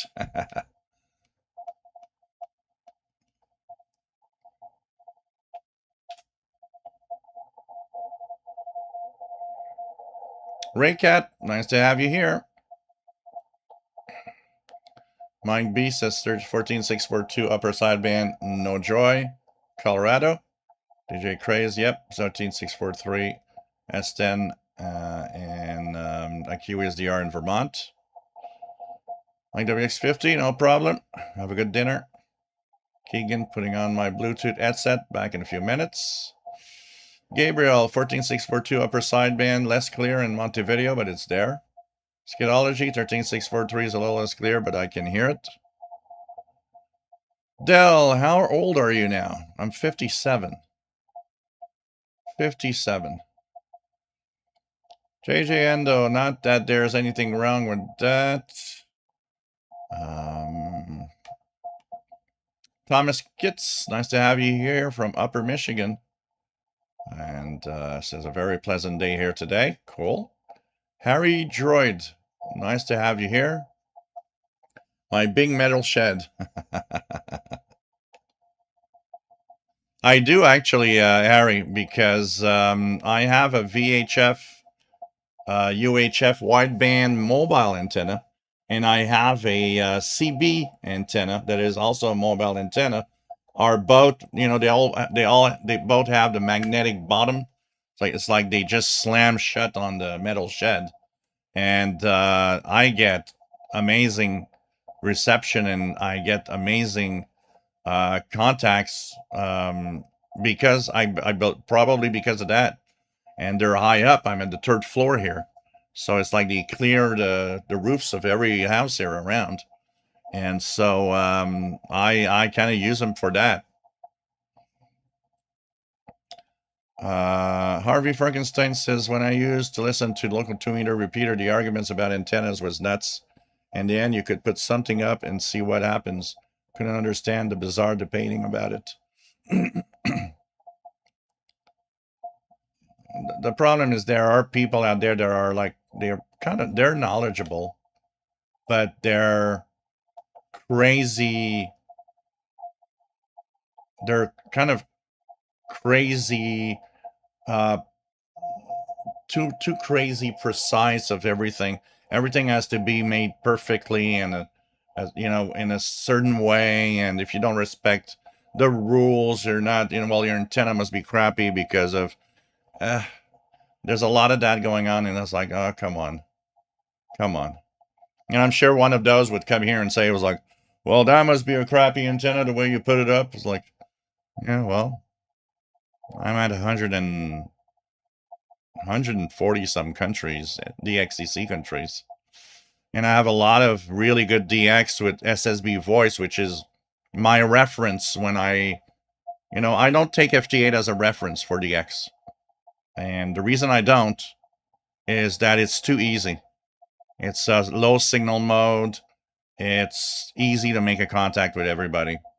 I am at the point where I did a lot of FT8, and I'm not impressed. You know, I get this new country, and it's like, yeah, you know, that was FT8. I'm not impressed. I want to do the same one, but I want to do it, you know, single sideband voice. That's going to be impressive. So, you know, I have over the years made contacts that are for me really close to my heart. And one of them is Mongolia. There was a huge pileup.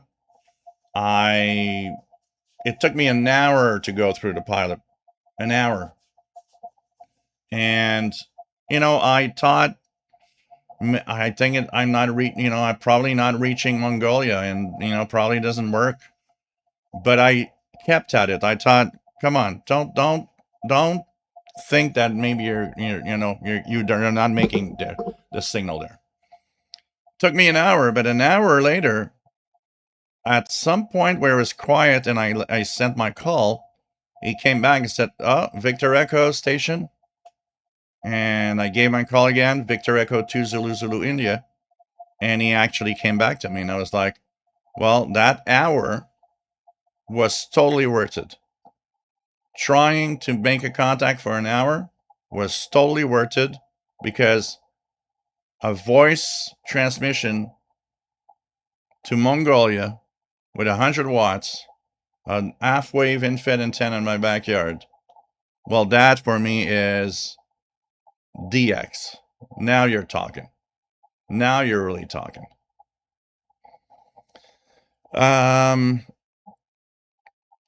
Harry Joyd says, back in the day, I had IMAX 2000 and 300 watt burner and was part of a group Make uniform. I transmit on 27555 around.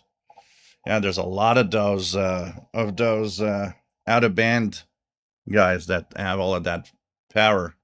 When propagation is there, I like to listen 27555. Jim's Raw Radio Check. I love being retired.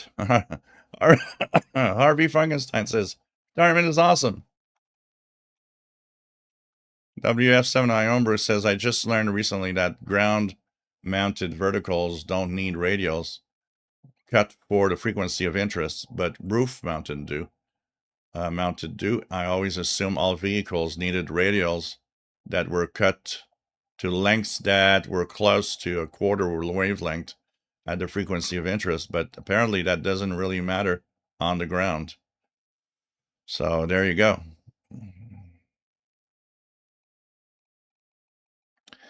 AA4WF, nice to have you here, says grounding is also misunderstood or just ignored by some amateurs. Yep. And I mean, try grounding something when you're 3 stories high in an apartment building. What do you do to ground stuff? You're too far from the ground to have a ground.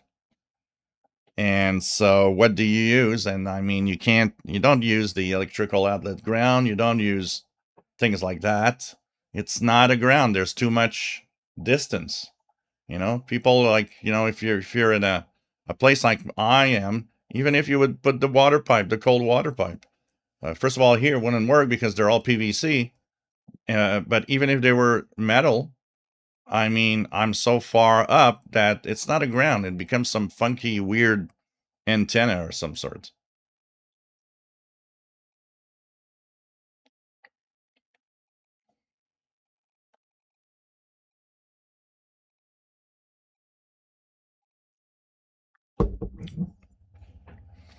There's so much WF7I homebrew. There's also so much. I think antennas, there's knowledge and there's the theory. There's the there's all of the examples of how things should be, but I think there's a lot of why did an example of that. Why did I throw the wire? It's doing this S shape and it's stuck in that other branch, and it's the best damn antenna I've ever had. Can you explain me this thing? Why that thing works? And the next time around, I'll throw the same wire, and it's straight line, everything fine. It looks good, and you're like, yeah, this is not as good as that funky thing that I had last time. So that's where you probably need all of these fancy software to okay, let's put that antenna pattern in the software and see what happens. The Creek Hermit, nice to have you here. PVM, thank you. Nice to have you here. Nice to have you on board. And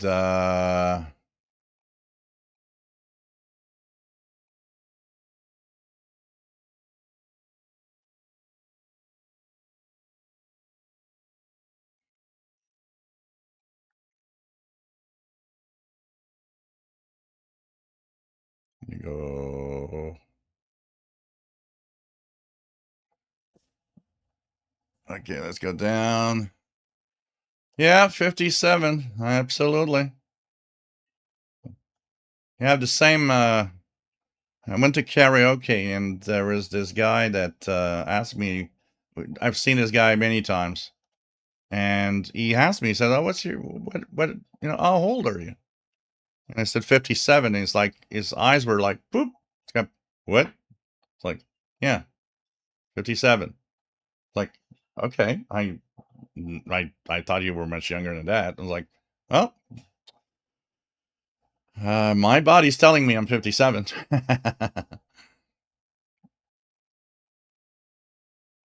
Keegan, 30 for a week now. Laggard, I have Powerball picks for tonight.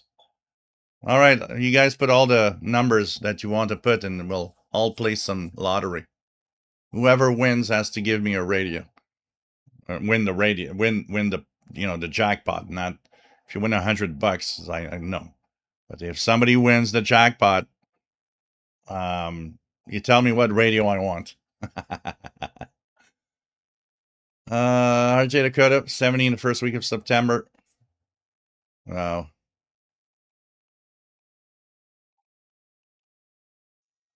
Like I used to say, I won $50,000 in the lottery because in South Carolina, the revenue funds scholarships that my son got. Yeah.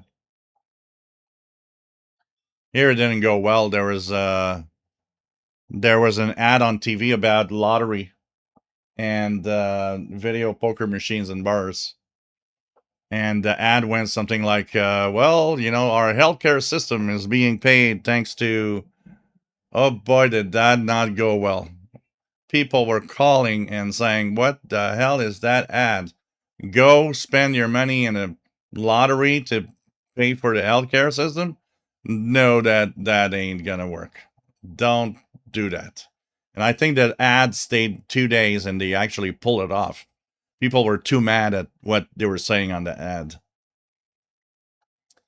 WF7 Arbor just never heard clear explanations from hams on precisely how and why current flows as it does on antennas, what the ground reflections, interactions, and so on. Yep.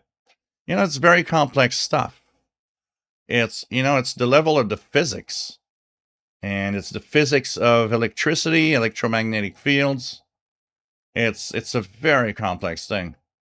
And, I try to figure out my NFED in the backyard, thinking, well, there must be part of the energy bouncing off the ground. But what would be the pattern, It'd be fun. You know what? It'd be fun, WF Semi Homebrew, if we could have these special glasses you put on. And when you transmit, you would see all the funky ways the radio waves are going out of that antenna. And, see what's bouncing off the ground, it'd be so interesting to have it, to see it with your own eyes. Dell, wonderful. I'm older than you, and I'm thinking about going back to school also. I have a law degree, and I need to finish.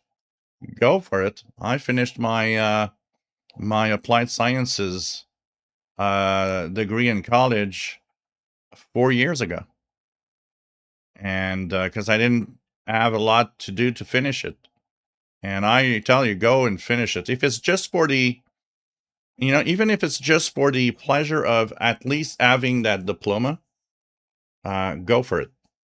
Go for it. Creek Hermit. Well, I get it for the FT8, honestly, because for people that don't have fancy stations, yeah, it lets you do a lot of great contacts around the world. And it is nice for that because some people are living in environments and have stations that it's just not enough. And they will never really do a lot of DX unless they use FT8. So I don't poo-poo FT8. I think it's part of what we have. Voice of Turkey, by the way, on 11785. Not super strong, but it's there. 11785, Voice of Turkey. So FT8 is fine, and I mean I'm okay with people using it. It's just that when you do a lot of it, I can't get excited anymore. The first month you do FT8, it's like, oh wow, I'm contacting that and that and that country, this country, that country. But it becomes to a point where, okay, there are pileups and there are stations that are tough to DX. But still, it's so easy that you're like, where's the challenge? I'm okay with, okay, you contacted the station, but for some reason, it's like there's no challenge. And I'm the guy that likes challenges. So it's like, if I hear that station and SSB voice, that's where I'm going to be like, oh, okay. Now that's serious. Now because it's much tougher, a lot tougher to get the same station, but using SSB voice. Dennis Armbrew says, I know from my own engineering coursework that it's basically impossible to solve for the fields mathematically, except for very simple cases like vertical or maybe a dipole in a tree space and free space. Yeah. You have to use the computer models to crunch through the math, and that governs what's going on. Yeah, it's very, very, but well, the perfectionists are people too, I think. Oh yeah. But sometimes, they can be also very annoying, but perfectionists, some people are perfectionists, and makes their, that's what makes their career go great, because everything needs to be perfect.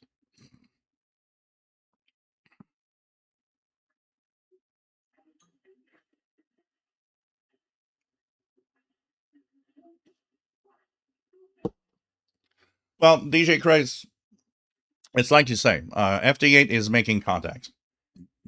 There's no, the only thing that you have there is, an exchange of signal levels. I heard you, you heard me, 73. Thank you. Bye bye. It's, I think it's meant also for another thing, right? We talked about it many times. And we're going to stay on that. I'm going to leave your comment there on my face so I can remember what I want to say. I will get another beer, but I have to go check my caregiving duties. And if you guys are lucky, maybe Paul the Cat will show up. So Voice of Turkey 11785. I'm back in 3 4 minutes.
So, Turkish music. And let's continue this. So,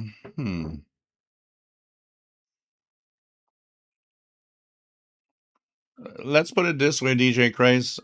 It's not worse than a lot of the guys on a single sideband voice that just make contacts. It's the same thing. We talk to each other to do the contact, but there's no chatting, and it stays like that for the most part. And there's people that like that, and I'm part of the people that kind of like that. But I mostly here, what I'm saying is mostly that I prefer that the contact be SSB voice. For me, it's kind of real DX, if you want, rather than FT8. Sheila, nice to have you on board in Belleville, Ontario.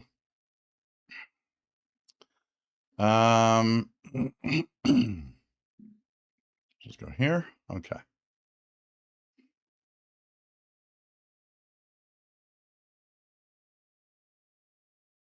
Just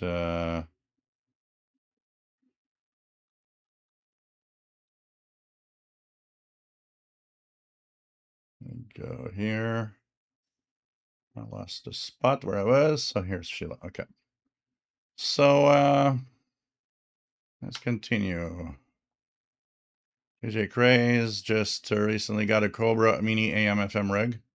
I'm running stock, and I'm crazy for getting one. Am I crazy for getting one? Yeah, why not? No, honestly.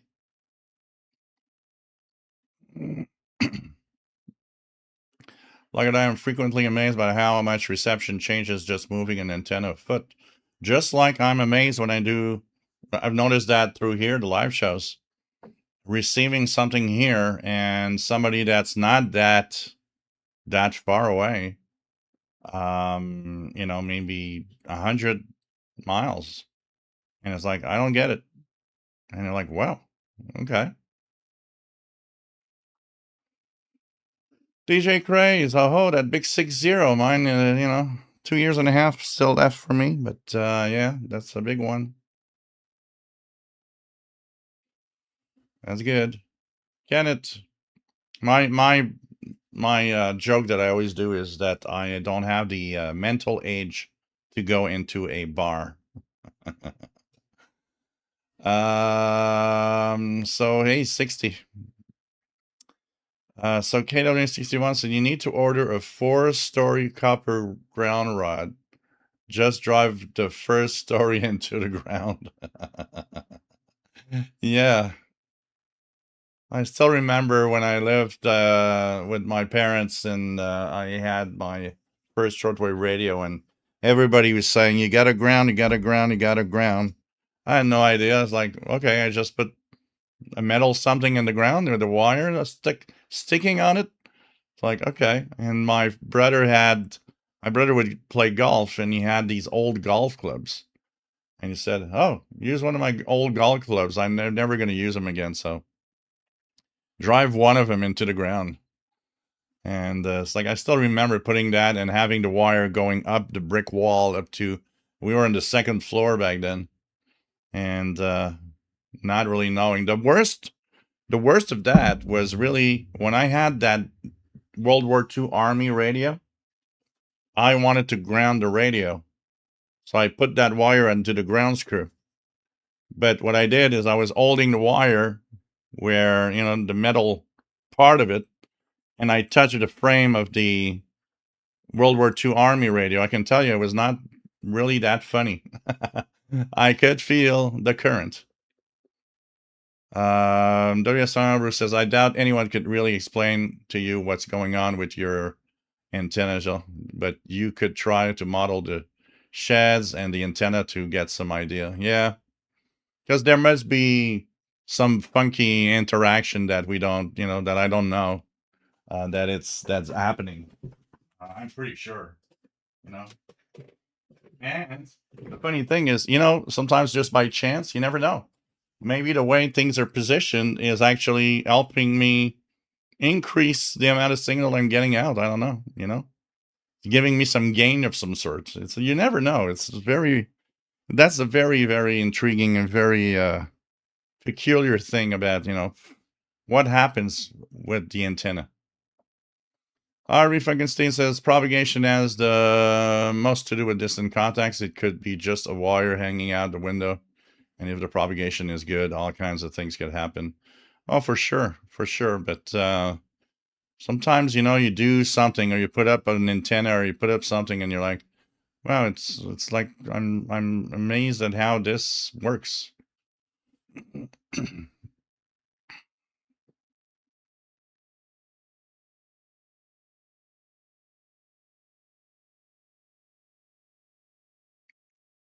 Yeah, but one of the rules is always that you shouldn't use any grounds that are related to your electrical system in your home. So, I don't know. And if it's long, because the thing is, you got to be careful, because an electrical ground for your power system, for the power in your home, and a ground for a radio equipment aren't the same. That's also something you got to be careful, because the ground for your home relates to the electricity going through it. That will go to ground if needed. But a ground for RF purposes, actually, that if it's more than a few feet, it quickly becomes it quickly isn't a ground anymore. So when you if you plug yourself on that, you actually don't really have a ground. You have some weird interaction that's happening that if it's long enough, it's even not a ground. It's just it becomes a second antenna. It's very weird because RF ground and electrical ground are not the same thing. So it's very weird what because I mean I have here in my room here because this is an old building from 1950, so no outlets are grounded here. And I actually asked once. I told the electrician it would cost me like $400, and I could have a grounded outlet installed in my room here if I wanted to. But I do have grounded outlet. I have one grounded outlet, which is the one on the stove, because those are grounded. But you don't use that as a ground for amateur equipment. It's not suitable. We also, I don't know enough about easy neck type ham software and how much you can model with it, but it could include local structures. Huh. Yeah, I know, John.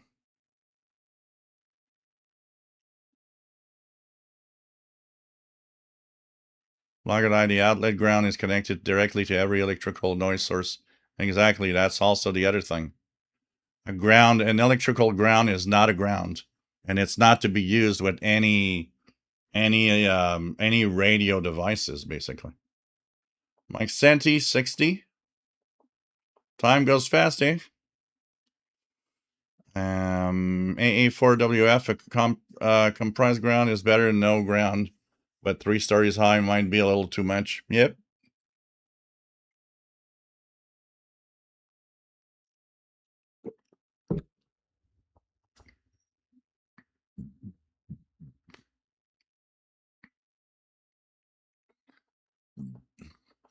Yeah, you guys in the US is different. Here in Canada, the healthcare system is basically part of the income tax we all pay to the government. So it's like but it is, it goes with your salary. I mean, people that have very small salaries, people that don't have, a very high paying job pay not almost nothing. Those that are richer pay a lot more and for the healthcare system. But somebody had the idea of saying that, oh, well, the lottery, all the money that racks in from the lotteries paying for the healthcare system. And a lot of people didn't like that. Mike B, antennas are a dark art. Yes, they definitely is. Oh, I know, Ed, absolutely. RF ground and off circuit ground is totally different.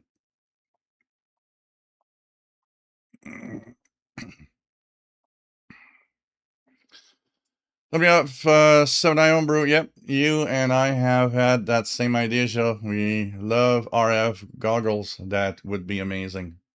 Yeah, I love RF goggles. That would be like just amazing. I just could imagine what it looks like when I'd be looking at every single antenna in town. Megan, nice to have you on board. Ask 10 people about antennas and you will get 5,874 different answers and expert opinions of all. Definitely. Definitely. That is definitely the case.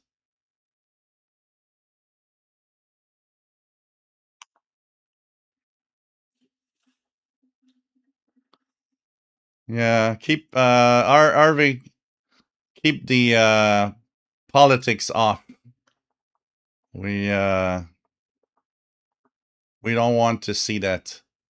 It's one of the rules here. No politics. Paul Stringer, I'm thinking of going to university to learn about quantum physics. Why not? W7 Ion Brew, you can also take many RF field strength readings around your property as you transmit, then kind of plot it out. Yeah.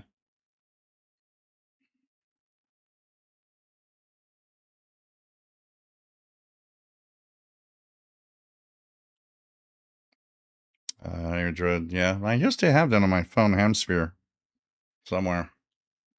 Joseph, nice to have you on board from San Francisco. Cranking up the ETM with my Texan PL 680 with MLA 30. Cool.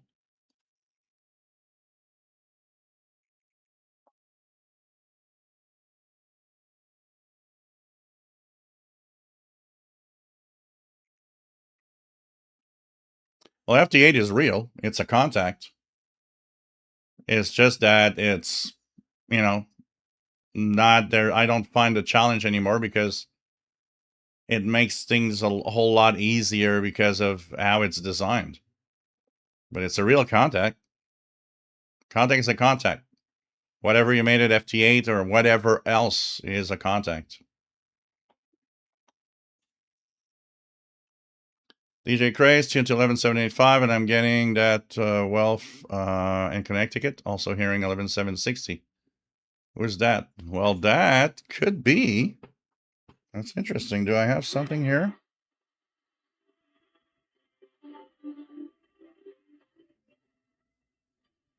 That sounds one of those Chinese.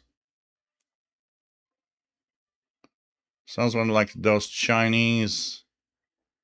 11760. China Radio International in Portuguese to Europe, which typically has only music, and that is direct from China, by the way. So if you're hearing 11760 with music, you're actually hearing China direct. It's CRI, but for some reason, they only play music on the Portuguese broadcast.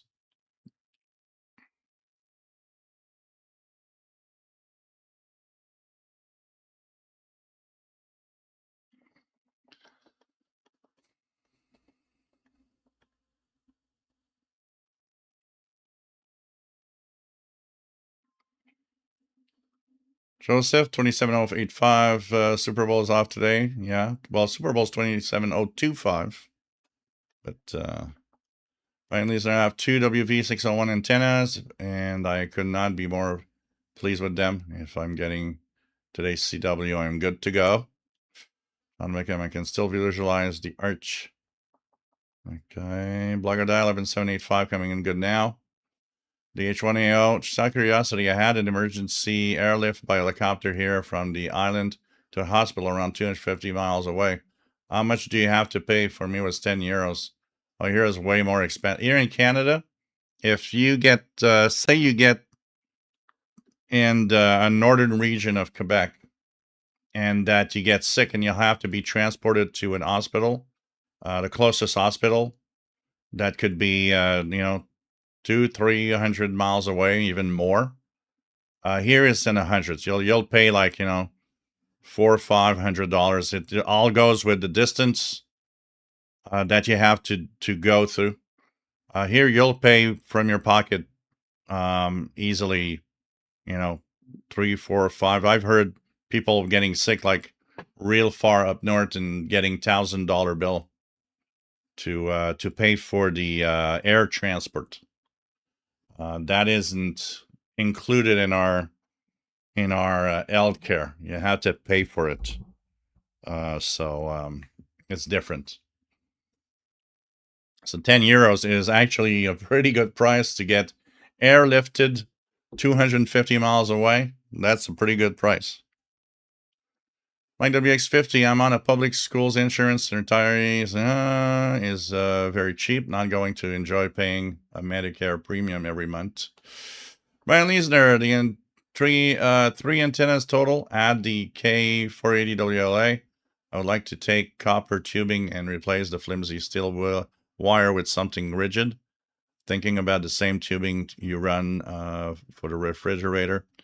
Also, you can think about experimenting, Brian. You can experiment with longer lengths of copper You don't have to stick with just the link that's there. You can experiment, say, hey, what happens if I double? A few people have done that actually with the MLA30 and have enjoyed some interesting improvements in their own reception.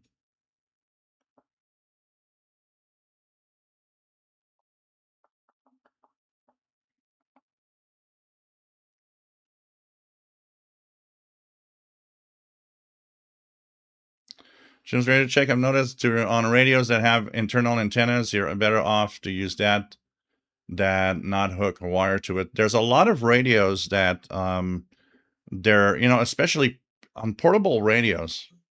We often talk about how they are so sensitive. And a portable radio has been designed by, even if it has an external antenna jack, a portable antenna has been primarily designed to perform the best it can on that little metal telescopic. It's supposed to be the best, reception possible on that thing. So that means they pumped up that RF gain, they pumped up those amplifiers so that it is as sensitive as it can be. And one of the problems with a lot of radios is that once you stick an external antenna to it, very often it actually isn't improving anything. It's degrading everything. It's degrading everything because there's some, overload in the amplifier circuit if there's some strong signal. And that makes the overall radio sensitivity go down. Radio throttles back that, the transistor is just like, whoa, something's not right. Let's lower that gain. And it just makes things worse. So it's not always a good idea to have an external antenna on some radios. It really depends on how the radio has been designed, honestly. Here, when I test, the best test for me here is WWCR. WWCR packs a signal that's so strong into Montreal on many frequencies that if I want to test a radio with an external antenna, I do it at night when WWCR is running on all its frequencies, because I will immediately know if there's overload. If I hear, if I try to tune a signal and I hear WWCR at the same time, the radio's overloaded by WWCR. It's obvious. And so not all radios are. A lot of radios are. So, it depends on where you are also. If you live in an area where everything's always weak, well, that you can put an external antenna on the radio. It's not going to hurt it because there's nothing to overload it. So it's just going to increase the amount of signals that are out there because you're increasing the length of the antenna on shortwave. So it depends also where you live. And, the radios here, I say it all the time, radios here have the toughest life because strong AM stations, very powerful FM stations. And on shortwave, well, I have got WWCR blowtorch that is the test. And so it depends on the radio. It's not always a good idea to have an outdoor antenna.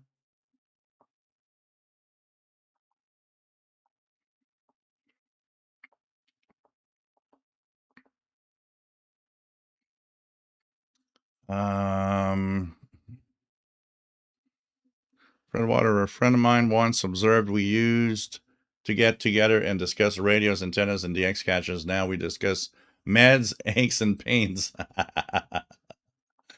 Yeah, that kind of goes over time. Yeah. Oh, yeah.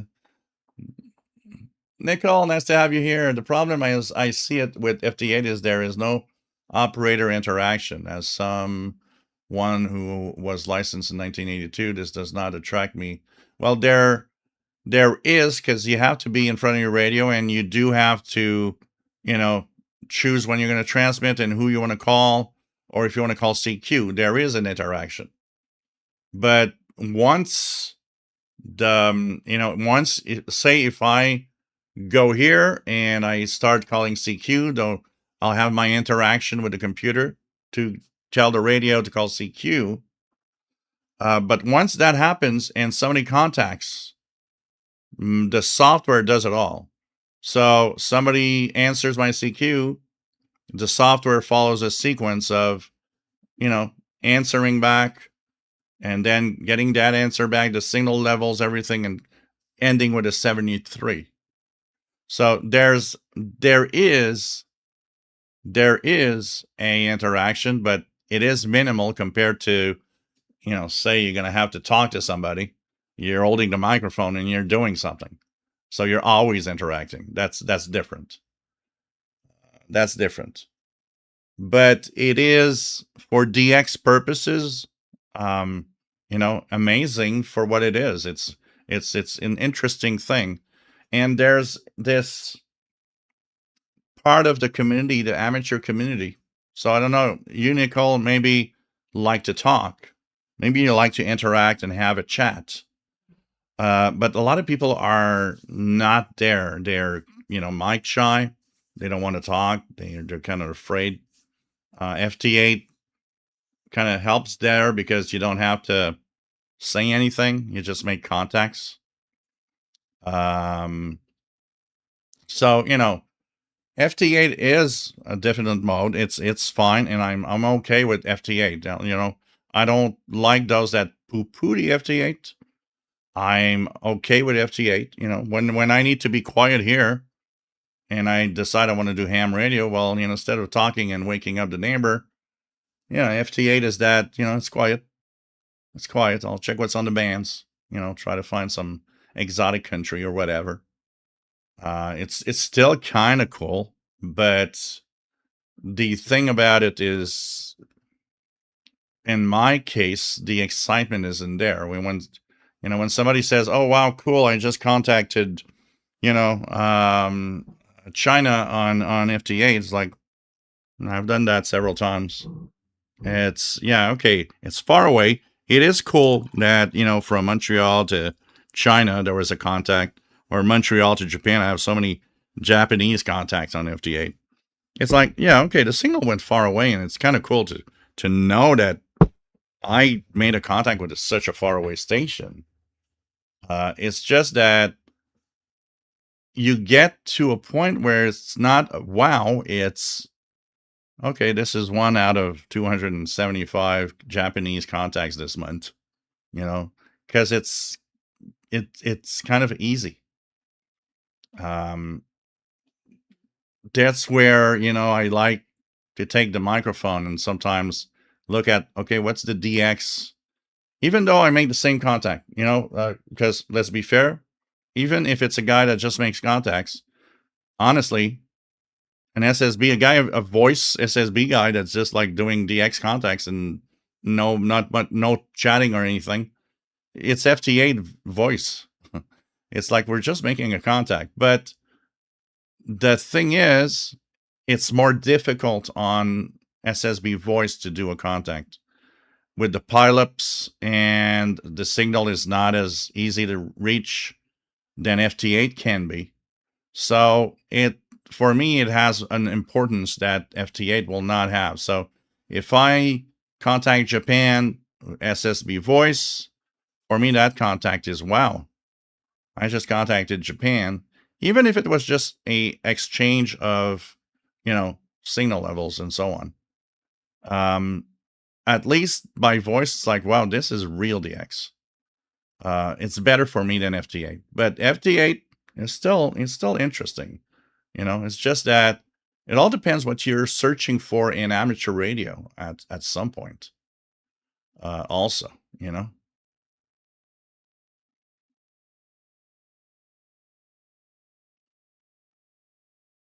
I mean, you have these these contacts and everything, and FT8 is still, you can't poo-poo the fact that if I made an FT8 contact with Japan or with Australia, or it's still like, that's far away, and you get all the details of, oh wow, I just made 17,400 kilometers, which is still cool thinking about it. It's just that I think in my personal way of doing things is that you get to a point where it gets like too easy. It gets too easy, and you're like it doesn't feel like DX anymore because it just feels like it's too easy to make contacts. But there are tough contacts to make. I mean, some pilots sometimes with D expeditions on FT8 are tough to go through. Still.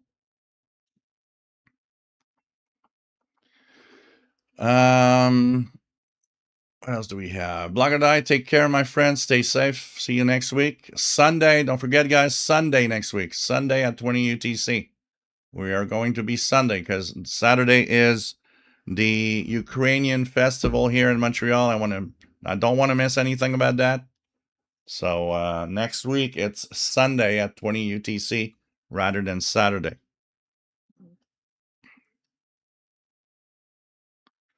Skillology, I'm one of very few radio listeners under the age of 25. Yeah, we have our fair share of young people here that are listening to radio. So you're not alone. Michael, what's a good ice cream special to Canada? I don't know. Two-broke Tim, the simpler the better. Best antenna is 50-foot wire. Yeah, if you don't have noise, a wire just does the job. It's really all a question of noise. G-Back, nice to have you on board. Paul Stringer, FTA, do you need the internet? No. You just need a computer with the software that runs FTA. There's no internet involved in it. You just make contacts with the software that controls the radio.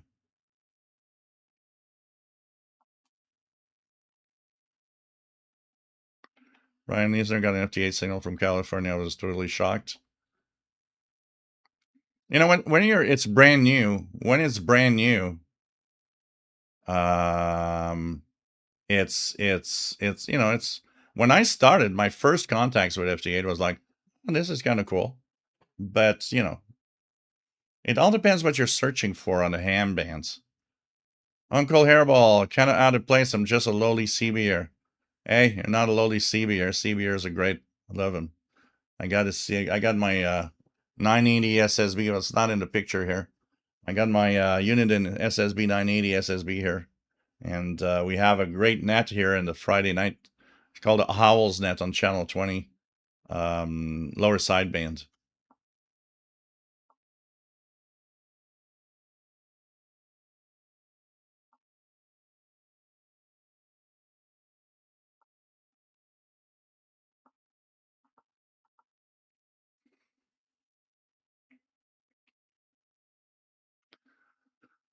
Joseph, nothing on 11785 here, which I expected, but have to try anyway. Yep, you never know.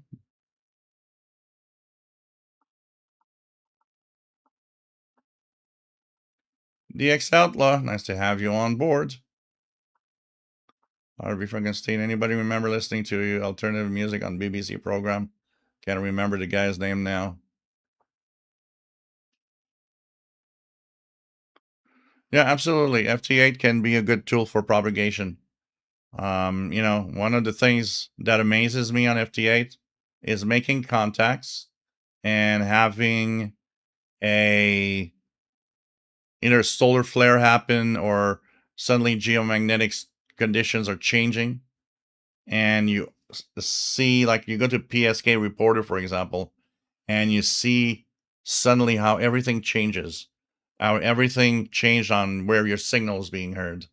And that for propagation conditions, it's truly amazing to see that the quick changes that propagation can do sometimes. It is very, very nice.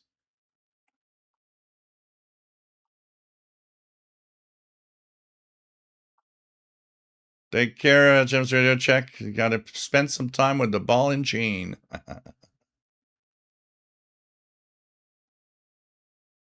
Brian Leesner, yeah, yeah, absolutely. It is still, you can still be amazed, like hearing a signal from the other side of the world that's an FDA signal.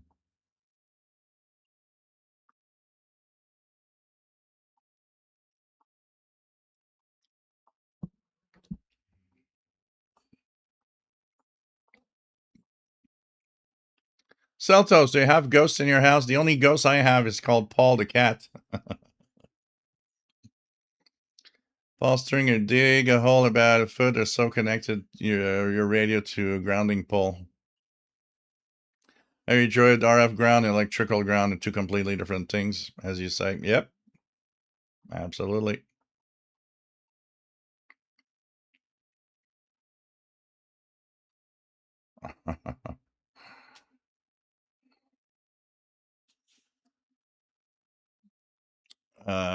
W. Senobru, a quarter wavelength of wire run from a ground will actually appear as an open circuit at RF. On a Smith chart, you see it as a rotation from one side of the chart to the other. RV says, same problem here. Home electric isn't grounded, though about a dedicated grounded socket as well. Thought about it. I had to stop listening to AM because of all the interference. John DXing, 6 more hours of the night shift to go. It's 1 a.m. here, and this is about the time when staring at the wall starts to become a perfectly reasonable form of entertainment. Well, at least you have us, so,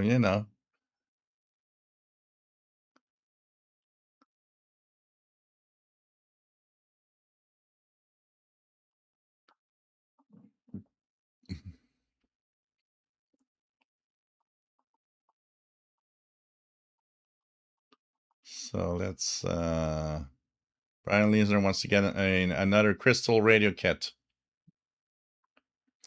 Chris, Gilles, good to be on with you guys. Maybe you may have addressed this, but has anyone noticed if Radio Cuba reduced broadcast due to energy issues? I know that I haven't heard any Radio Havana Cuba transmissions in a little while now. Like right now, they should be on 11880, and they are not. So obviously, that's not on. And I don't remember. It's been a few weeks since I've heard Radio Havana Cuba actually.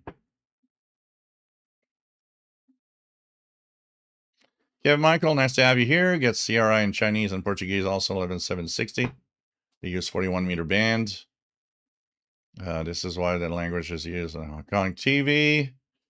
Harvey, hundreds of dollars for an emergency airlift is a real deal compared to the US, where you better hope that you have good insurance. Yeah.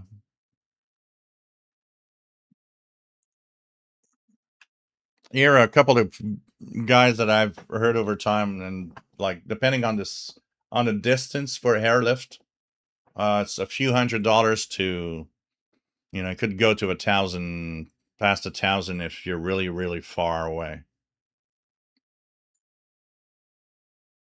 And if you have insurance, private insurance, probably that is paid in good part. Gabriel, what about the K180 WLA or that other one loop you have instead of MLA30? Yeah, I got the GA490, which is an equivalent basically of the K180 WLA. And I mean, it works great. It's for me, it's on par with the MLA30. With the extra that it actually is good even in VHF, UHF range. So I could, plug my scanner radios on it if I would like to try to get, more signals from far away. But it works great. I'm very happy with it.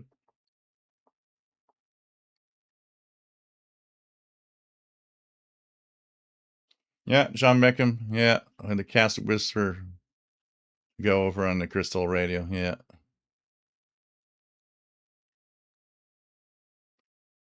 Michael, WWCR, very strong. It shows up here too. John Beckham, no longer CHU. Yeah, that is sad to have that gone. Brian Leesner, WWCR is one of the few I can get indoors with a whip. 4840. Yeah, that's a strong one too.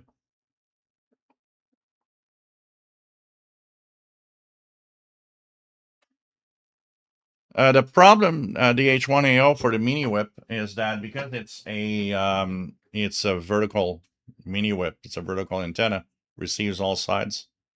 I would have to try it, but honestly, it would probably pick up just noise because there's so much noise around here.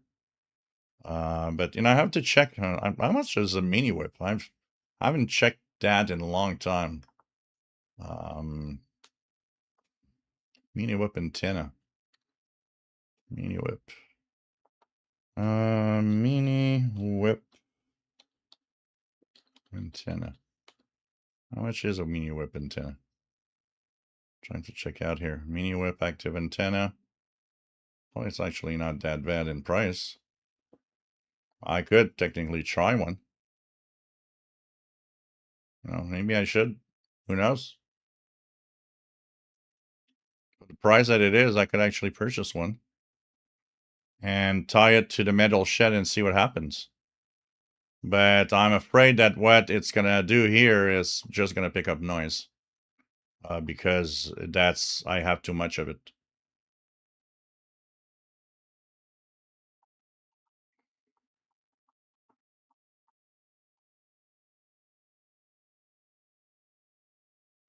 So I am hearing RWM Moscow on 9996. It's coming in. I'm hearing the time pips right now. And we are going to have some... so there's music on 15770 WRMI.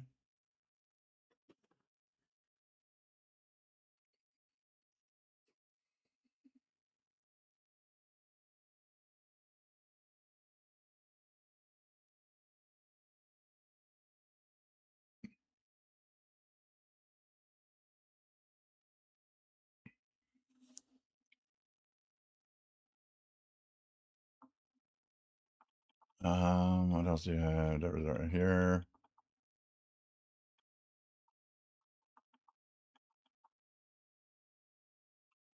Okay, going down. Yeah, there are things with interaction on digital modes, like I used to like. There's still a few. I used to like a lot watching PSK31 contacts, where people are actually making contacts.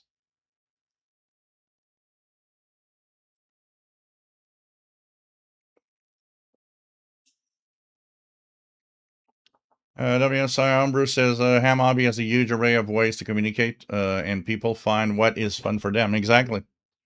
That's the important thing about it. Totally.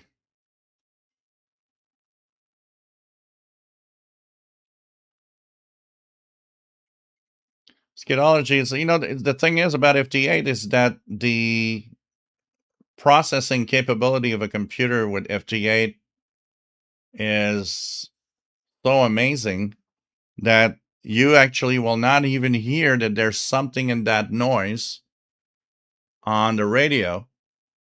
And the software is going to say, hey, there's a call from that station. And you're like, well, I'm not hearing anything. But it actually knows. It hears it in the noise floor. And so, it is an amazing technology in a way, because it's just crazy. It actually, a lot of people used CW for a long time for the purpose that CW was dub mode. You could hear in the high noise and everything. You'd hear CW through it. Well, FT8 beats that. FT8 is actually capable of doing contacts where CW will never work. So this is the amazing part of FT8.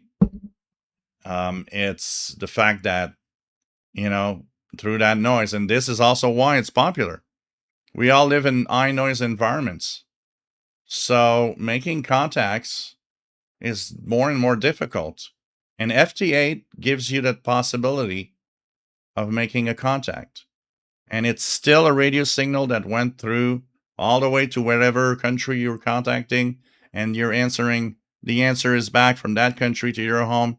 It's still a radio signal that bounced off the ionosphere, and it's still a long distance contact. It's just that it depends what you want to do.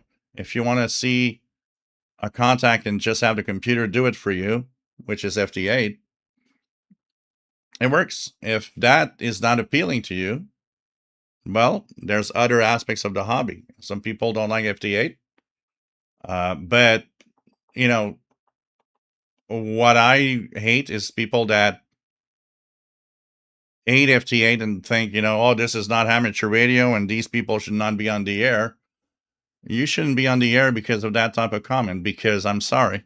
It's a digital mode. It is a contact. It's a radio signal that went all the way up and back. And I'm sorry. There's no, that doesn't go for me. It's like, I'm sorry. There are different ways of contacting people on the amateur bands. Choose what you like and just, shut up and leave the others alone with what they like. That's the important part of FT8 is stop, for all the old hams, stop poo-pooing FT8. You're not even helping the hobby when you do that, because a lot of people are doing FT8. And for those that think, oh, FT8 killed a hobby, it didn't. It actually gave a voice or a signal of amateur radio operators that are doing that, and that's it. They would still not be on SSB Voice if there was no FT8. They might not even be amateur radio operators, or they would just listen and never use their ham license.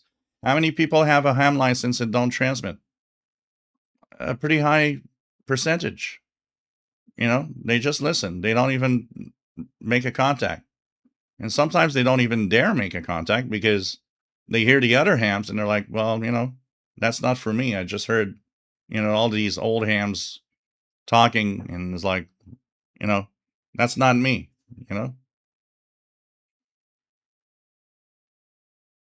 Don't consider having your ham license scatology. Get it. Get it because you'll be proud to have it. First of all, even if you don't use it, if you ever need it, you'll have it. And if you get it, get a ham transceiver and start, you'll get hooked. I was in your category of should I get my ham license until I got it in 2021. But then when I got it and started making contacts, I went from I'm not sure I should get it to I should have got my ham license a long time ago. I should have got my ham license 20 years ago, 30 years ago.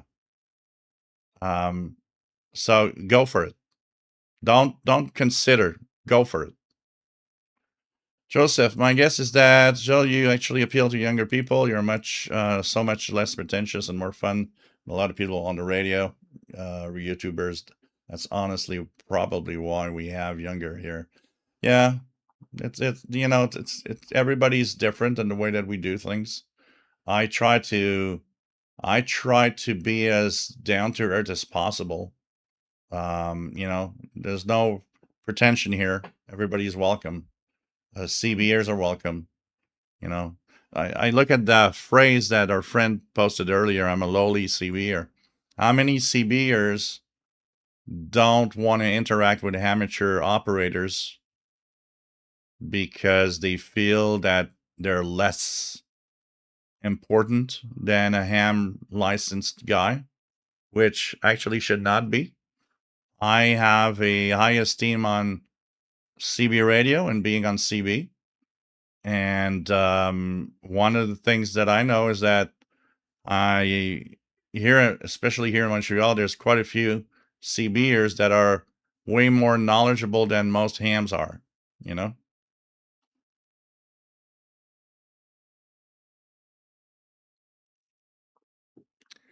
Yeah, PSK 31, 63. I used to just go around the bands and try to get all the modes that I can get. Olivia. I got Hellschreiber once. It was like, that was so cool. It's like, it looks like a fax going through. It's very weird. Hellschreiber is very weird. I had only one ham station that did that, calling CQ once. And it was like, wow, this is so cool.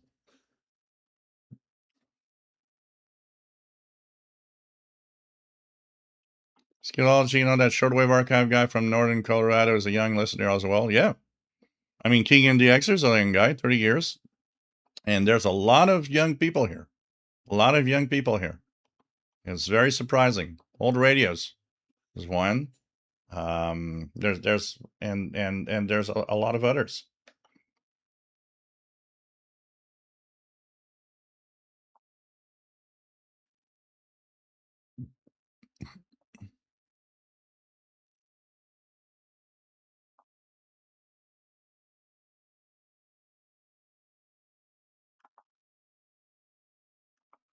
Um,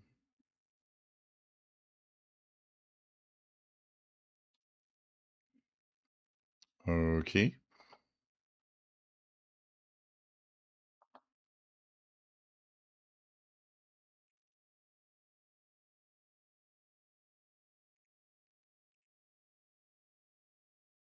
Hey, Matt, MDK2, nice to have you on board from Colorado. John Beckham, when I wanted a shortwave antenna, I could tie a heavy rock on the end of my 50 feet of copper wire and throw it over the highest tree. Yeah, did that a lot too. Did that a lot too.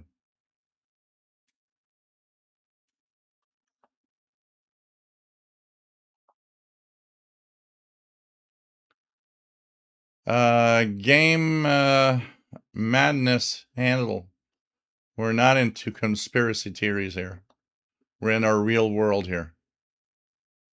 So, sorry, but here you go.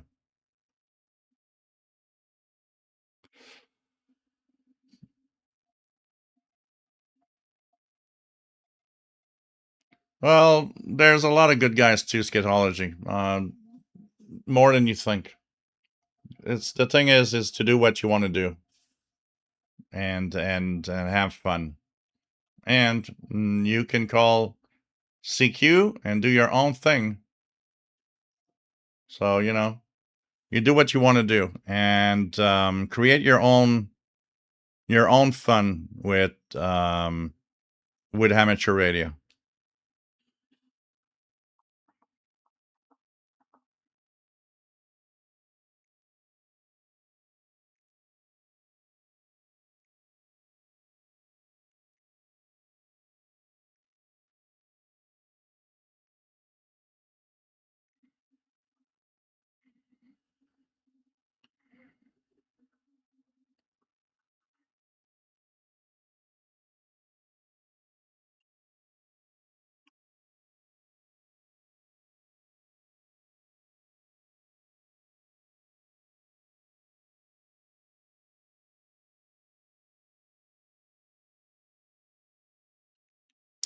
Okay, here we go. Found my place.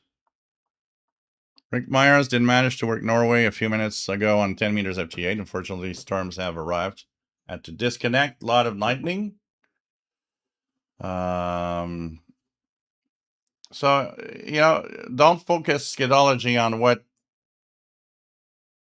what you hear and what you don't like, what, you know, in what you hear.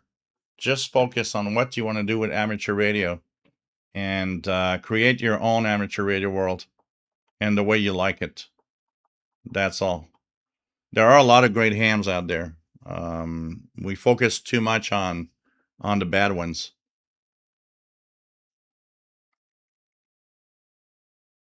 Sean making Michelle, it looks like CDs and cassettes are both making a comeback. Yeah, I knew about cassettes, but I didn't know about CDs. Wow. That's interesting. Okay, Michael, Radio Rebelde on 5025 from Cuba has not been heard a while here. Last time I heard 5025, it was actually pretty good, but it's at least a month and a half ago.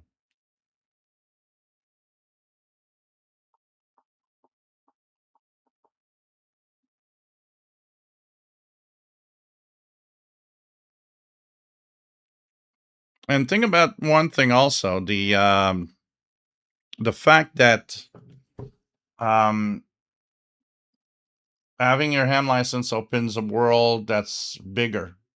You're a listener, but you're also a guy that can now transmit and make contacts around the world. It adds to the dimension, because you're like, if you're amazed that I got Romania, imagine how amazed you will be when you contact Romania for the first time. It's even more exciting because your signal went to Romania, they heard you, answers back, kind of cool. Joe says, while you're raising optimism about the upcoming DX season, HFCC B26 conference starts Monday, runs until Friday in Yerevan. And yeah, the station and shortwave, absolutely. Absolutely. Maybe when Jill moves to the moon, we'll have I will have my ham license to contact him on FT8. So I'll be doing live shows from the moon, and it's like, okay, let's do that moon contact now. So yeah, absolutely. You know, it's going fast. We're end of August. 2 months left to the A26 schedules. 2 months left.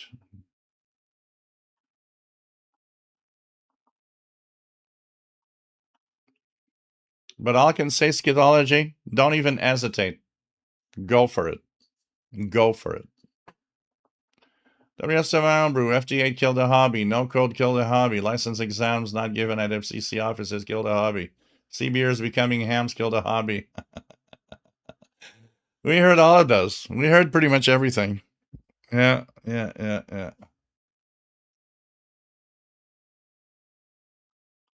Marvin Motz, oh, you just described me. I have my extra class license 12 years ago and only made 3 contacts back then. And I bet you there's a lot of hams that are in the same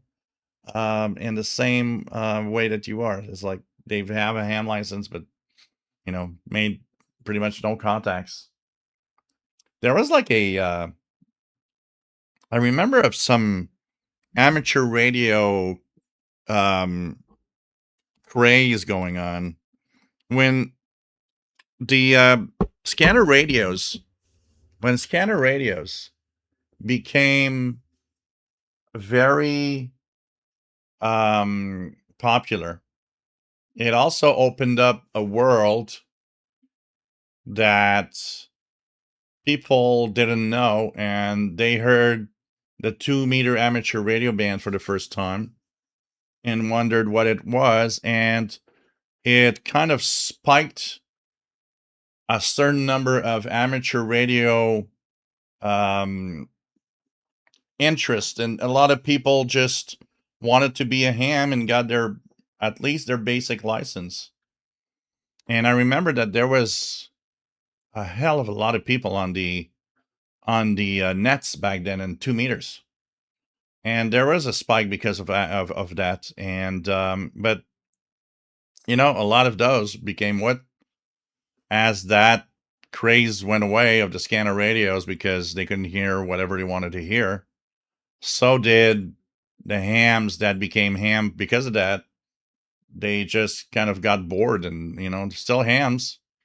They're just not doing anything anymore. So it's kind of interesting, to see that there's probably a lot of amateur operators just not active anymore in all of that.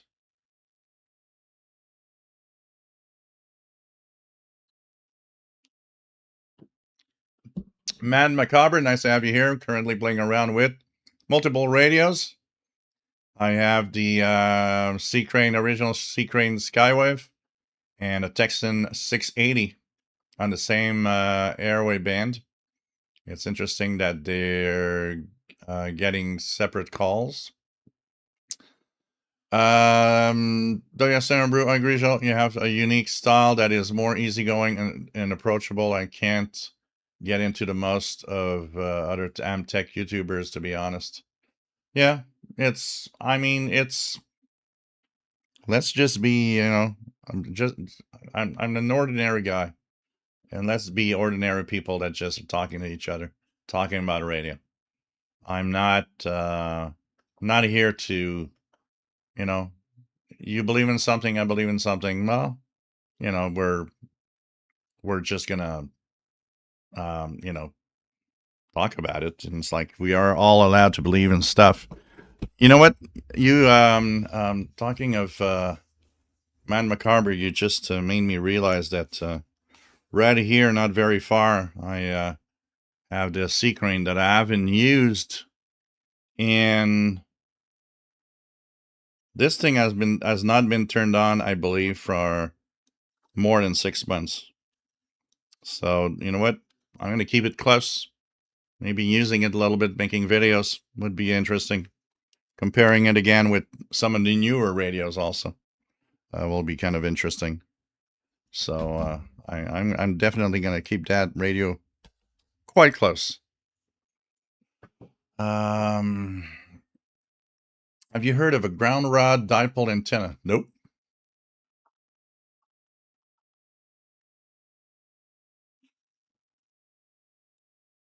Joseph, the X-Sync CB on the lower sideband is probably one of the most legit forms of contact. So that channel 20, the channel 20 guys that have the net on Friday night is totally by accident. I was, I'm the kind of guy that, like, I might be like not doing anything at midnight. I'm a night owl. I go to bed at 3 a.m. pretty much all the time. For me, it's normal. That's my normal time, and of course, I wake up at 11. I get up at 11 or 10:30 or 11 a.m. That's my cycle. And it was about I think it was 11 p.m. and I was like, I'm bored, and that was a year, 2 years ago, maybe. What did I do? And I thought, oh, how about plugging your CB radio into the CB antenna in the back, tune around, see what's out there. And also, I was kind of thinking, who knows, maybe that, interval signals guy is going to be there. So I tuned around.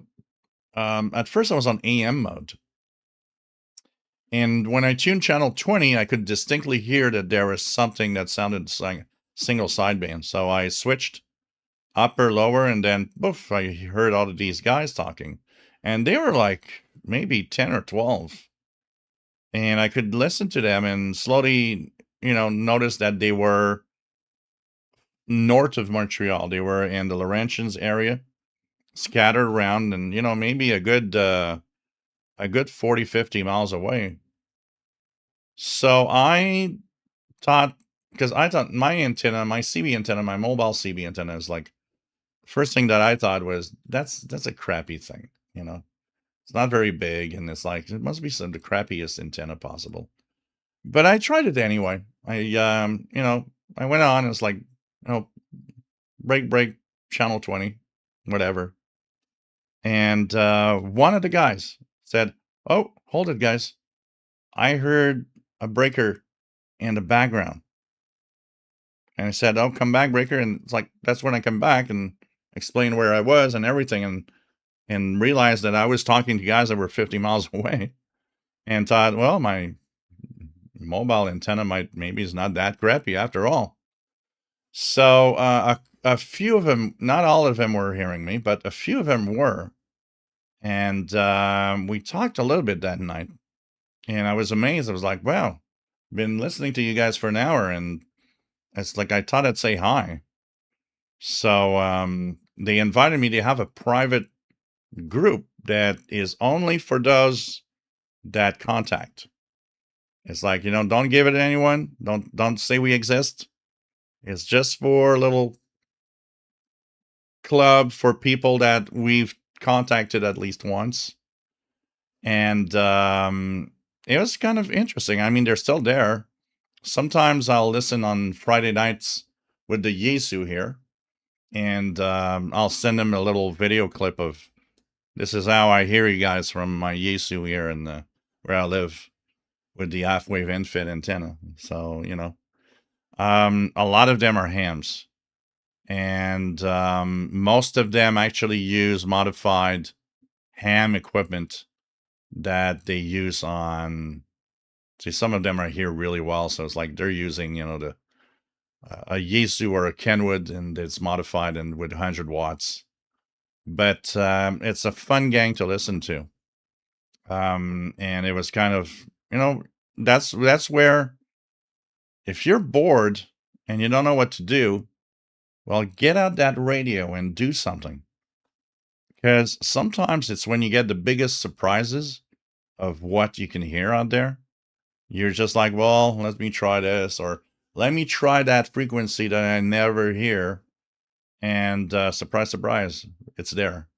So it's kind of interesting how the hobby can be really, really fun if you just kind of, put your energy to it and say, okay, well, what should I do? It's like, turn on the radio, see what's out there, and try something new. Try a band you never tried before. Try a frequency range never tried before. You're in shortwave all the time. You never did anything else. Well, how about going to the medium wave band? Go to the AM band, see what's out there, or go to the long wave band. Who knows what could be there? And you get surprises. And that's how part of the reason why I am able to keep my interest alive in the radio, because it's surprises like that bring you back up into, oh, wow, this is so cool,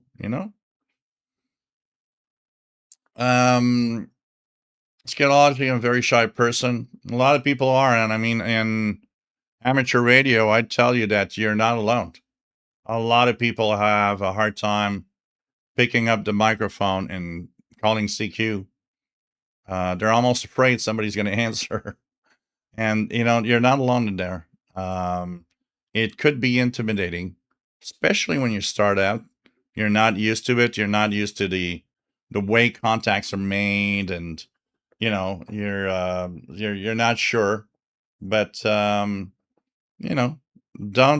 let it stop you from getting a ham license. And you know what? There's digital modes like, FT8. If you're just shy, you can still make contacts. It's still a mode and it's still okay. Sobe1 Kenobi from Columbus, Central Ohio. Nice to have you here. DH1AO says, I did my license in 92. I thought about the CW, which was part of the examination back then. I put the effort into learning CW, and I love it since then. That's cool. That's cool.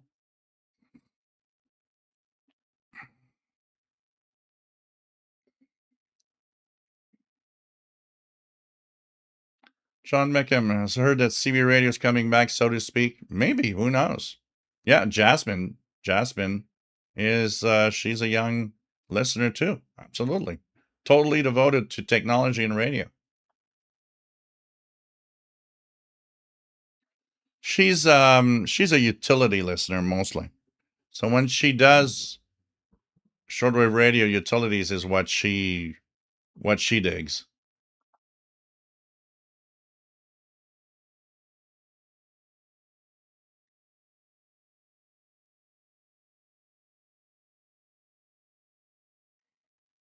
So what else is out there right now on 15770? If you want to have a radio to get dedicated show, voice of shortwave radio. Portable shortwave receivers are the PL322, PL380, and C-Frame TC Starter SSD2. The PL322 and the PL380 are both from Texas. That is probably the brand right now that most people think of when you think of buying a portable radio. These radios are designed for different types of listeners.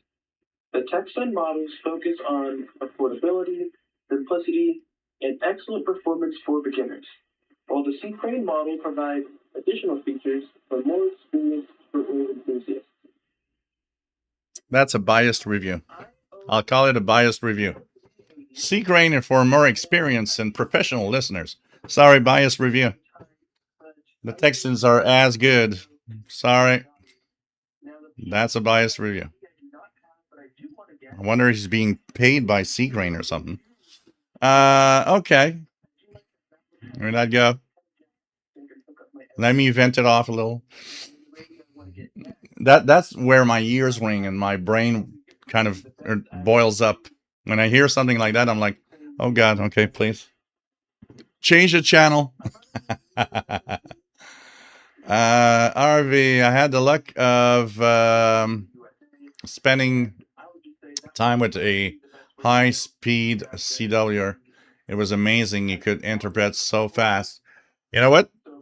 RV, my sister was a ham radio operator.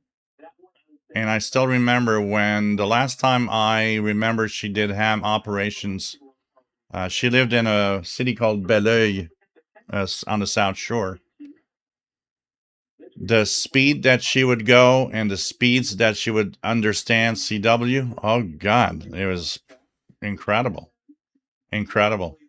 She was just so used to it. And it's so sad because when she moved from there to a place called Saint Jean Baptiste, she never set up the radio again. You know, she had plans. She was like, you know, I'll set up the radio at some point, but she never did after that. And it was kind of sad. Then she let her ham license expire because back in the 80s, 90s, you had to renew. If you let it expire, well, you know, it's gone. Not like today. Today here, the ham license in Canada is for life. So like when I got my ham license, it's good to it's going to stay there until my age of I get to the age of 120 years, which I will be dead probably for quite a while back, but that's the rule here now. It's the ham license is for life, and their life is 120 years old. So imagine all the call signs that are stuck with dead people because nobody knows. And it'll store them separately from saved station memories because you have the ETMs. Look, it's basic electronics knowledge, scatology, and when you get to, you'll have a study guide that you'll get probably to do it. You'll get the hang of it. So, if you already have a basic knowledge, even though it's rusty, you're already far ahead of most people that do it that have zero electronic knowledge. So you'll do it. You'll get it. You'll get it. And scatology, you can go online. You want to have fun? Go online and do the tests. Try one tonight if you want to. If you have nothing to do, here's the because you're in Ontario. So Canadian amateur radio test online. So here you go. Exam amateur radio exam generator. So go to this page and click basic study questions or basic practice exam. I'll give you the 100 questions random that are from the official pool of questions from the ISED. So go there and click the basic practice exam. Do all 100 questions. You're already going to see what level you are in there.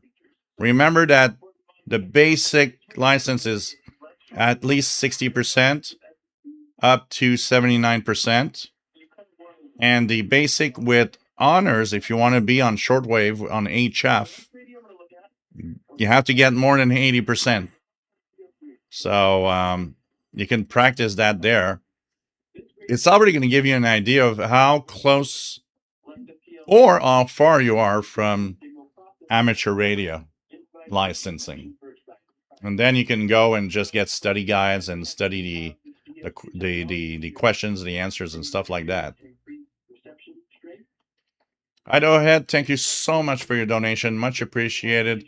Don't forget, guys, if you like to do a donation, you also have, with the super chat here, you also have the pizza fund through PayPal. And that is on this email.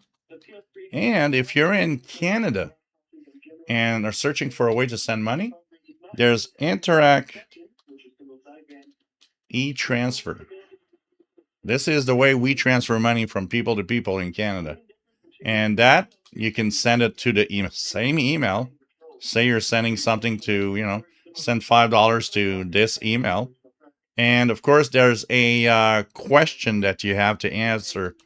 So make sure that your question says, our hobby or whatever, so that the answer will be shortwave. That's it. And you can send me whatever amount you want. It doesn't matter. And it's a quick way in Canada to actually send money here. So thanks for your donations, guys. It is much appreciated.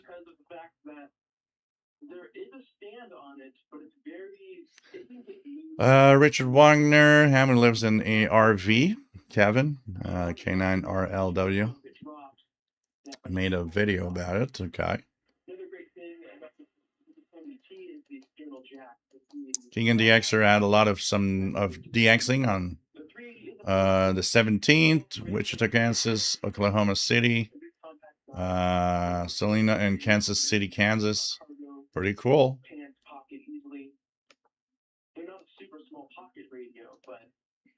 Technology these days, if you don't know CW and want to get a contact, no problem. You can use your computer and decode it and even transmit your message, and it will encode it in CW if you use FLDG. Yeah, you can always do that, but human sent CW computers have a real hard time decoding it. Well, but you don't need to learn CW, mostly because it's just a requirement that's outdated basically for our technology. But look, if I want to pass my advanced license, I'll have to brush up on CW. I need to be good enough to do 5 words per minute. So I need to learn CW for my advanced license. It's still a requirement on the advanced license. So it's not on the basic, but it is on the advanced license.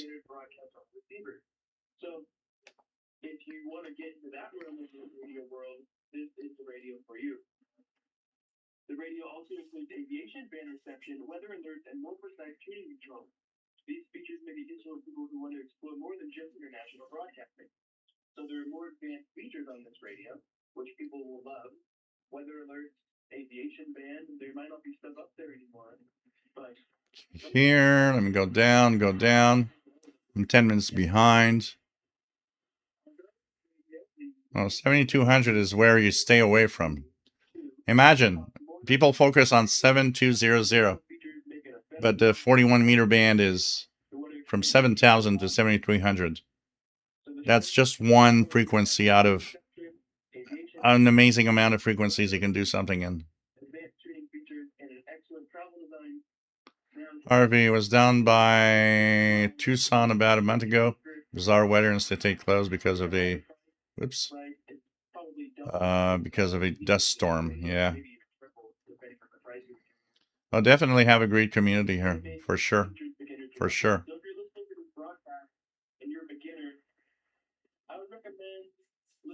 King and the Extra gets alerts from the FM list for e-skip via emails. That's good. Bob from Wick, nice to have you on board.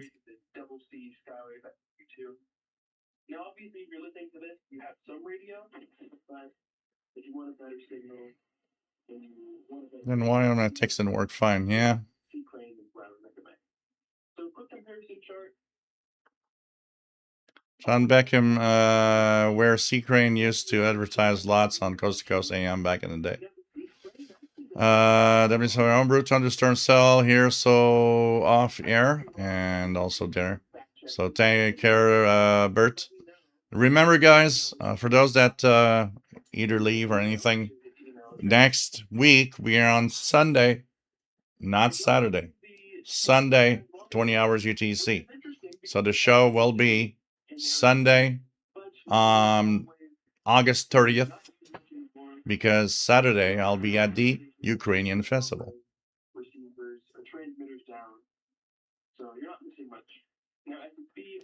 RV, wow, that's nice. You have a lifetime. Yep, lifetime here in Canada.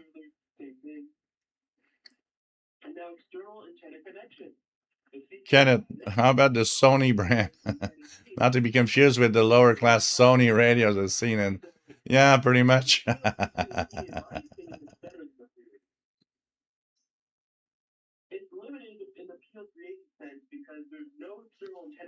Scatology, if the US is like here in Canada, today we have online examiners. You can do it via a Zoom meetup and do the exam at your home.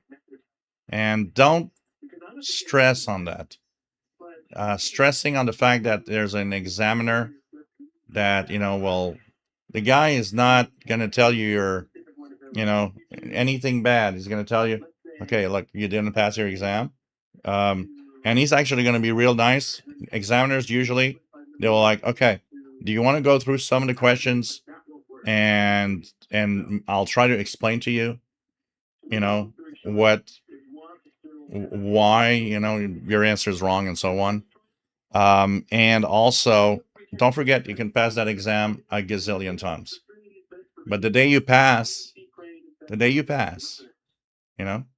in Canada, Scatology, there are online Zoom examiners.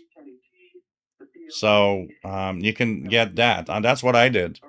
I got an examiner from, I think the guy was from New Brunswick, and we did it via Zoom.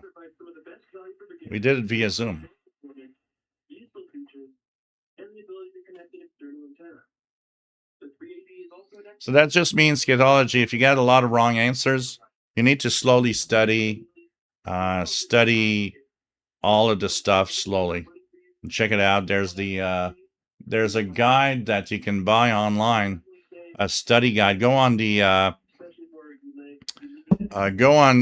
RAC, Radio Amateurs of Canada. RAC, I think it's RAC that RAC. Let's see, yeah, Radio Amateurs of Canada. Check their publications. That there's one publication that they will probably suggest to you that you can purchase, and go through that book and slowly get the hang of it.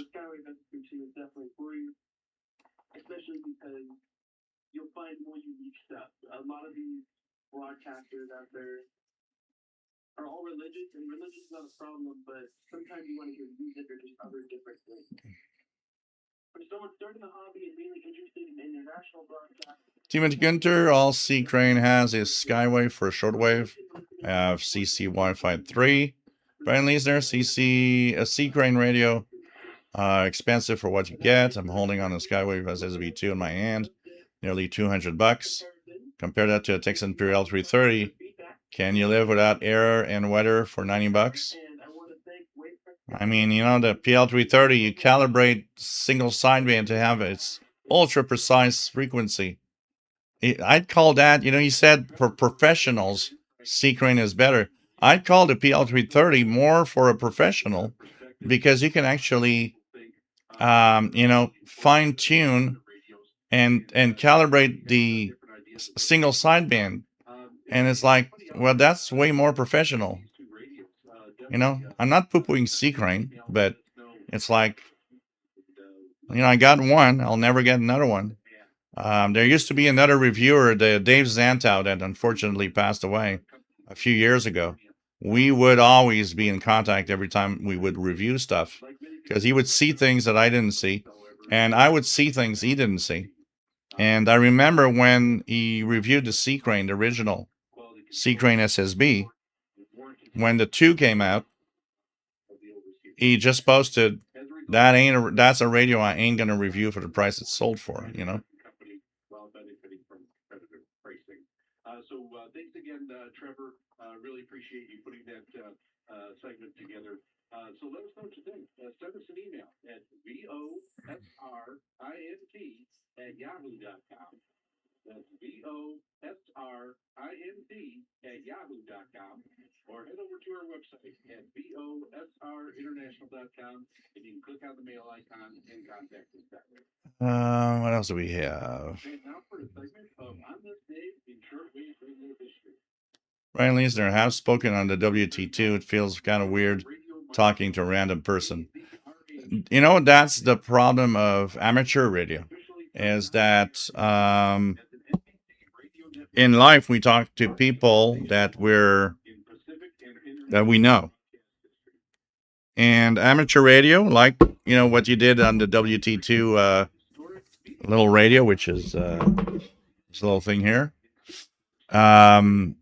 Talking to unknown people is, for most, an awkward thing. Definitely. It is an awkward thing. We're not used to it. It's like being outdoors in the middle of a crowd speaking to someone you don't know. You know, sometimes there's a event that makes, like, you know, gather people together, and you kind of have that little thing that where people start talking a little. But it is always bizarre because you don't know anything about that person. You have no idea, you know, who they are, what they think of, what are their own, you know, views of the world around you compared to yours. So it is always a little awkward. And definitely, amateur radio also brings you into that category. It's awkward to talk to somebody you don't know. You know, I'll say it again. You know, we were talking about, well, there's a lot of bad people on amateur radio, and you know, I'm not sure I want to be him. Well, I'll tell you one story that is a very positive one that I got into. The first year that I got into amateur radio, okay, I answered a guy calling CQ. And you know, I'm not a shy guy, but I was I'm going to talk to someone I don't know.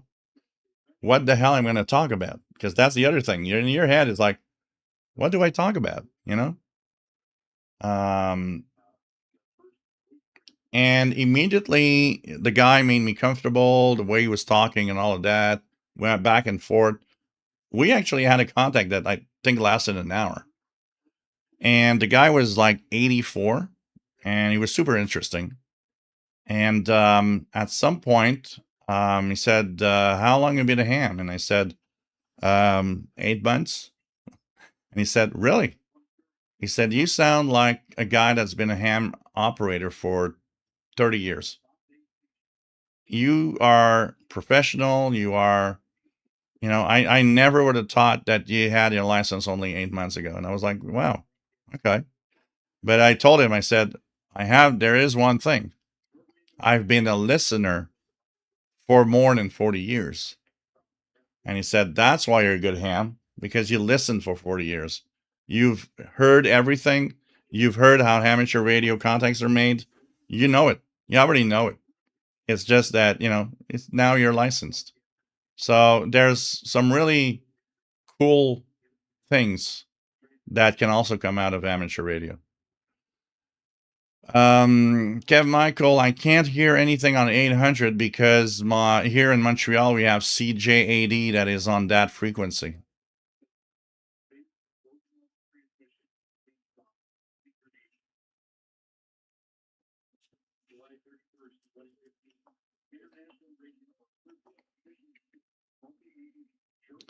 Brian Listener, CC Skywave SSB do cannot do one of my essential functions. Hook up medium wave outside.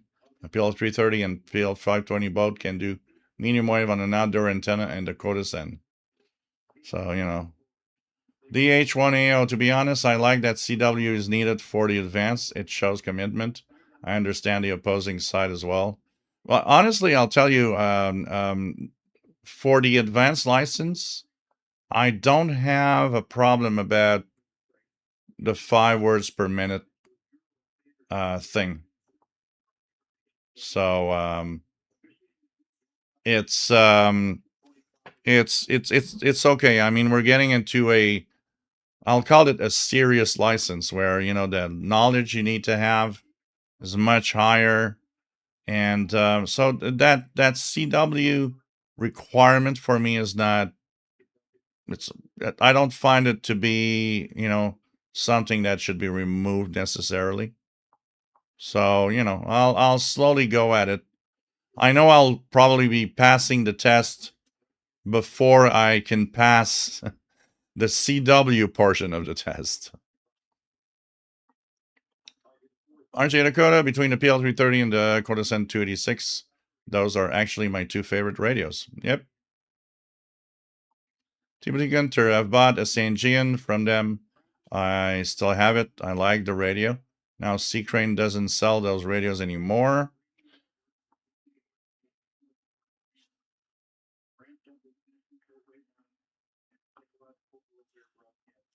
Yep. 909X2. And you know what? I'm afraid of 909X2. Mine still works. But that Rotary encoder to tune around, they are dead on the original. They are dead on the 909X. So all I can think about is that, well, in a year or two, my X2 will have a dead Rotary encoder also.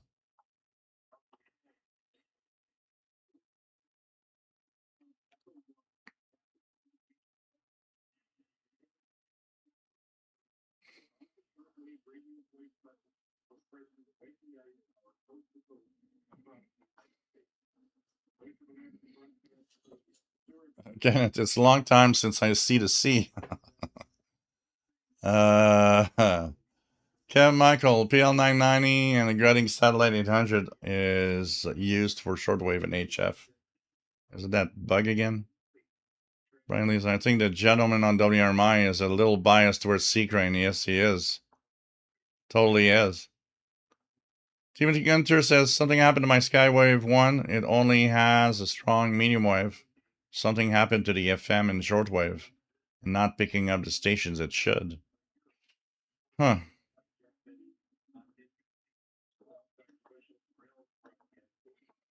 Chris, on amateur radio these days, can get to know a lot of hams on Facebook groups now. And in fact, we go on Facebook and someone says, let's have a net. Cool.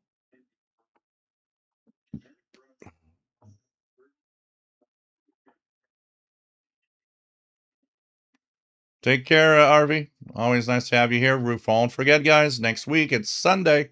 Sunday at 20 UTC. Next Sunday. I have to go to my Ukrainian festival on Saturday.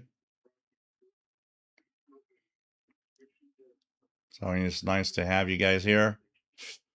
What do we have? Okay, Michael, I'm looking for another Sony multiband. Brian Leesner, I also have the CC Radio TE that is probably correctly priced. It is a very well put together radio that performs with their super duper twin ferrite, but you have to be outside. So yeah, I got the 2 here. Also was sent to me by Kevin down in Florida. He had one and he didn't really use it for anything. And yeah, it's kind of interesting.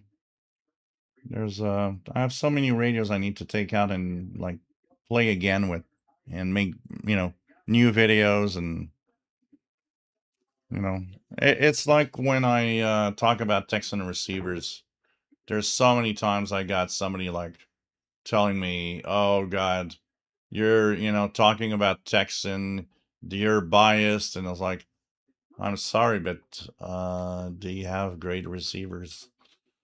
It's not being biased. They're just great. What do you want me to tell you? I love them. They're great. And, a lot of people were scared. Just go back 10 years when I was talking about the Texan receivers today, and everybody was like, oh, well, it's Chinese made. They're not going to last long. So 2, 3 years, they're going to be broken. And I mean, I've got a lot of Texan receivers that are more than 10 years old now, still working like brand new, like the day I purchased them. So, you know what? I don't go for that. I think maybe there's a lot of people that are a little kind of, against Chinese made stuff. I think there's a lot of that out there. And, life is life. And I mean, anyone tell me out there that you have nothing made in China in your home? I don't think so. And even if it's not made, necessarily in China, the insides, a lot of Chinese stuff. So it's like you gotta, I think at some point you just gotta take it as it is. It's like, um, they're great devices, and it's not being biased, it's being fair. Comparing it to others, they're great radios. John Beckham, still a big XH Data fan. There you go. I mean, that's you get stuff, and it works. You love it. It does what you want to do, anyways. That's the important thing. Old radios. I had one for 6 years. Probably works. Sheila, what I love about Texan is that you can get replacement parts, including encoders, through Adonco. If you have a bit soldering knowledge, like yours truly, you can keep them running for years. Yep, you got all the parts. Adonco has everything. You can just go there and it's like, okay, my radio breaks or something's not right. Here you go. You buy the parts, fix it. And that is also kind of cool because where else, what other company, do you buy radios from that you'll find the, parts to fix any radio? Pretty much nowhere. So that is also a cool thing because definitely it's probably one of the last companies where a radio can actually be fixed, So, it's a big radio, but I'd say I'm still in love with my Texan S2200X. I find it fantastic, and I love using it. If it wasn't so big, that's what I would bring to Perry Island. But, I use public transit, so bringing that big of a radio in backpack is kind of a little awkward. It's a little heavy, and, I go for the lightweight. But I can imagine just going to a park. I couldn't bring it to the local park here and do a walk in the park. That definitely is something I should do one afternoon next week. Take it to the local park here. Especially now school is starting next week. For a lot of people, it'll be more quiet. Might be a good idea to bring it there. But at 2200X, man, I love that radio. I am in love with that radio. Totally. Kenneth says, I like my 2200X also. There you go. It's just a fantastic radio. It does it well. It also gets our older selves kind of, into the spirit of when we would buy radios in the 80s. And and the radios were big radios. You'd buy big radios. It was simply that. So it is a big radio. It feels like one of those great big radios of the 80s at the same time. Video radio, I picked up a handful of DVDs at a garage sale the other day for $1. Going to pop one in now. Batman, The Dark Knight. Have a good movie night. Hope you have microwave popcorn or something to eat at that, chips or something. And have a great time. So, but man, I like that radio. It's really, really good. It's just in love with that. And with D batteries, it actually runs for a long time. I use D batteries in it most of the time. and it runs for a while. It really runs for a while. So it's great. Audio is good, and performance is good. That's where we are today in our radio technology. We're at a moment in time where when somebody tells me, well, I looked at the CUADON or XH data D808. It's expensive. Buying it for $90 or $100, that's expensive. And I'm like, wow, you don't know what expensive is compared to us old folks, where in the 80s, at $100, I don't even know if there was a radio for $100 with shortwave on it. And if we did, it was the crappiest thing in the world. So today you get something that we could only dream of in the 80s as a portable, but for a price that's like amazing, just amazing. And that's a good thing, Timothy Gunter. Taking the radio to the park is always fun. And, lower noise. You hear a lot of stuff. So it's pretty cool. But, it's just crazy. I look at the PL330. We had drifting radios in the 70s and 80s. You'd buy a $200, $300 radio that you had to retune all the time because it was drifting away slowly. And you look at what we get on a Texan PL330, that you can calibrate for being very precise, just like the big gun desktop receivers of the day. And you have no drift. You have an amazing performance. You've got all of these filters that you can use. And you know what?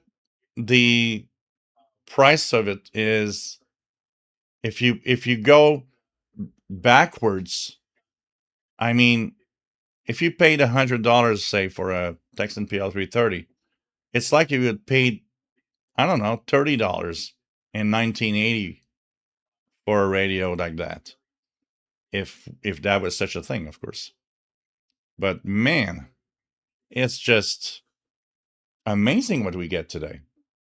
I can't believe that we are at that point now where, I say it all the time. People tell me, oh, but there's less to listen to. Well, it's cheaper than ever to be on shortwave anyways. So, what's the point? It's like, yeah, there's not as many stations, but at the same time, the radios are so cheap now and give you good performance. Just get one and listen and see what's out there. Take care, Kev Michael. Always nice to have you on board. Those of you really need a giant radio boombox for the park. Shane, nice to have you here. Says D808 is amazing on airband. Nice to have you here from Missouri. Pretty cool. The H1AO 80s at least $1,000. Yep. A radio that would be as complex as a Texan PL330 would have cost the price of a desktop receiver in the 80s. John Beckham, Joe, my first shortwave radio was a 5-tube receiver by Monarch AM1 model. So, these are, we had what we had in the day. They were great. We have stuff today that is truly amazing and shows how technology and electronics just, is blowing us away with all the capabilities now, and for such a low price. Boss Micro Radio is on 6950. Wolverine. So we're 22. Okay. No, 0102. This is yesterday. Wow. There is one on 6995. No, that's yesterday. Well, there ain't any. There really isn't much happening in Pirates. Let's tune around here.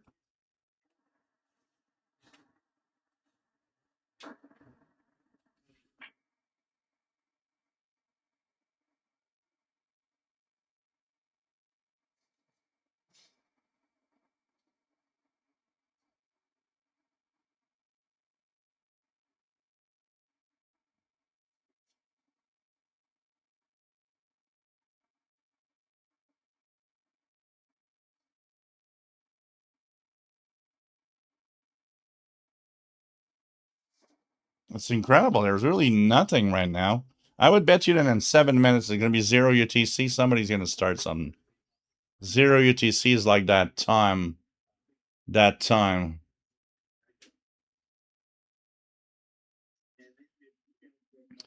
Chris says short listening could be the cheapest hobby now if you just buy one radio. But we all buy too many radios. That's a different thing. You know, that, yes, if we start buying a lot of stuff. But yeah. But that also, I think, is part of the cheapness of the radios. You know, in the 80s, you would not buy different radios. They were so expensive, you bought one, and that was what you had. And you better be happy with it.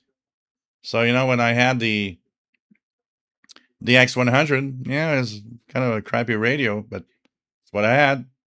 It's what I had. Then I got the DX302, better, you know, digital display, but that was amazing. I could finally tune and immediately know if I hear the station rather than searching for it. And I mean, you would just have one, and you would rarely have more than one because it was just too expensive, you know?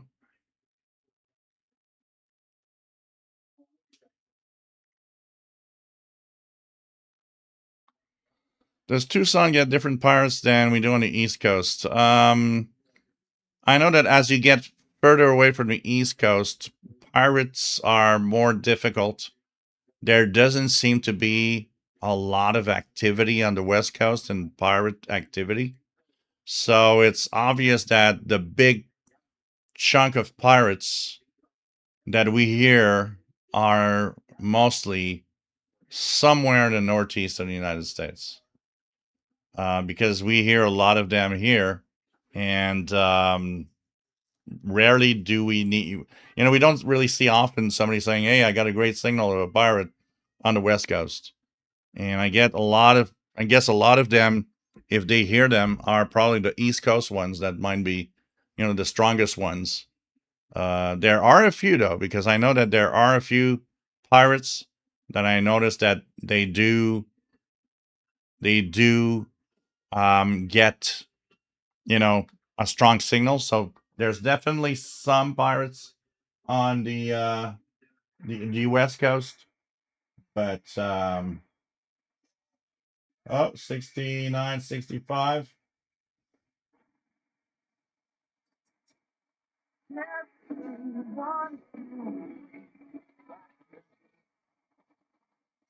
That does sound like Wolverine. Absolutely. That sounds like Wolverine signing on. 6965.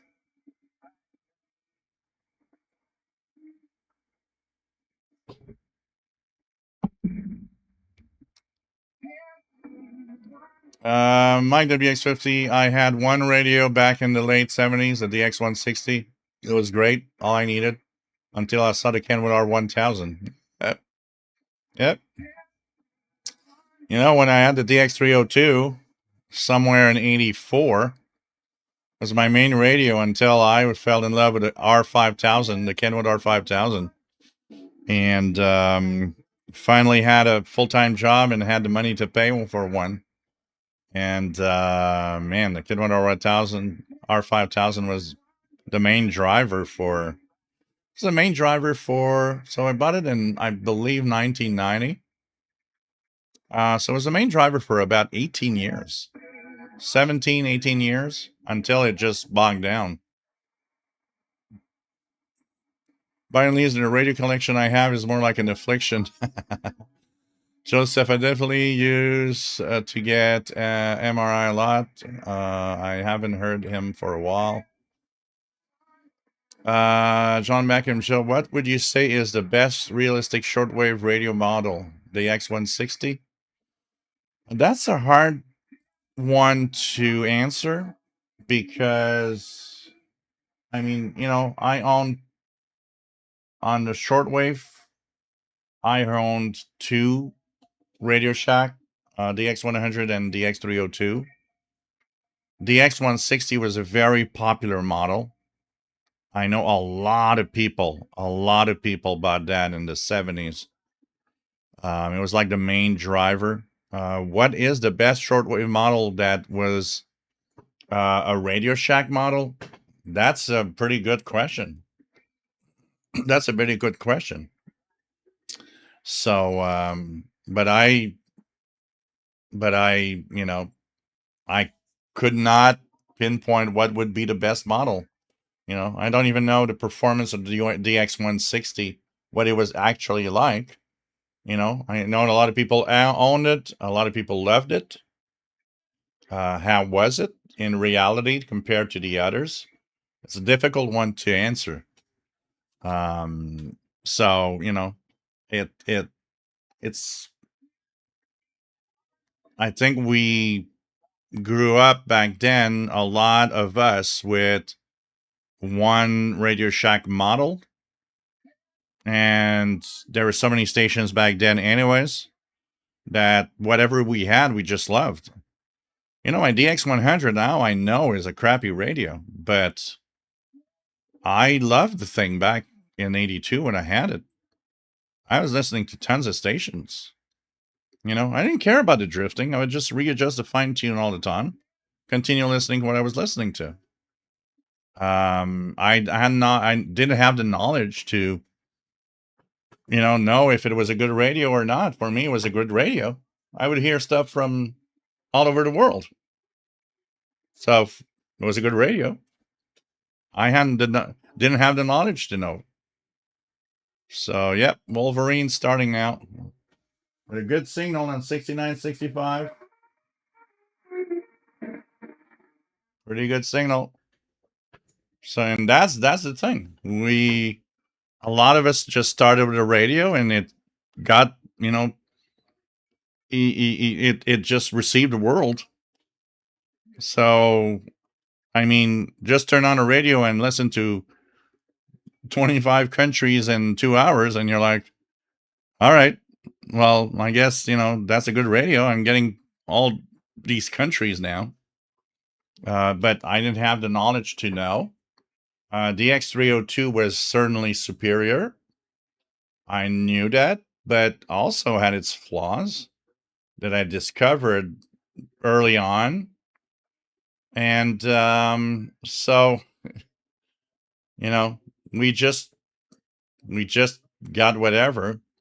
I think the realization of how good a radio is came with the fact that I got the first passport to world band radio. And when I got the first passport to world band radio, there was a listing of all these radios with, those ratings that it would give them. And now from them, Keegan DXer, take care, my friend. Have remember next week if you want to join in, Sunday, 20 hours UTC. So back then, that was the reference. We're starting to get these reviews of, oh, that radio is good, that radio is just 3 stars or 2 stars, or so that was the first book that gave me a general look at how good radios are. So that was kind of interesting. And now it started giving me, okay, the next radio I'm going to buy should be this or that, because they're giving it really high ratings. And of course, the Kenwood R5000, when it came out, had a 5-star rating. And I remember in subsequent editions of, like, in the 93, 94, the Kenwood R5000 moved from 5 stars to 4.5, because they had to put 5 stars to the Drake R8 or other radios. So they had to, shift the star rating of radios depending on new radios coming out. But at least now you had an idea what, which good radios are.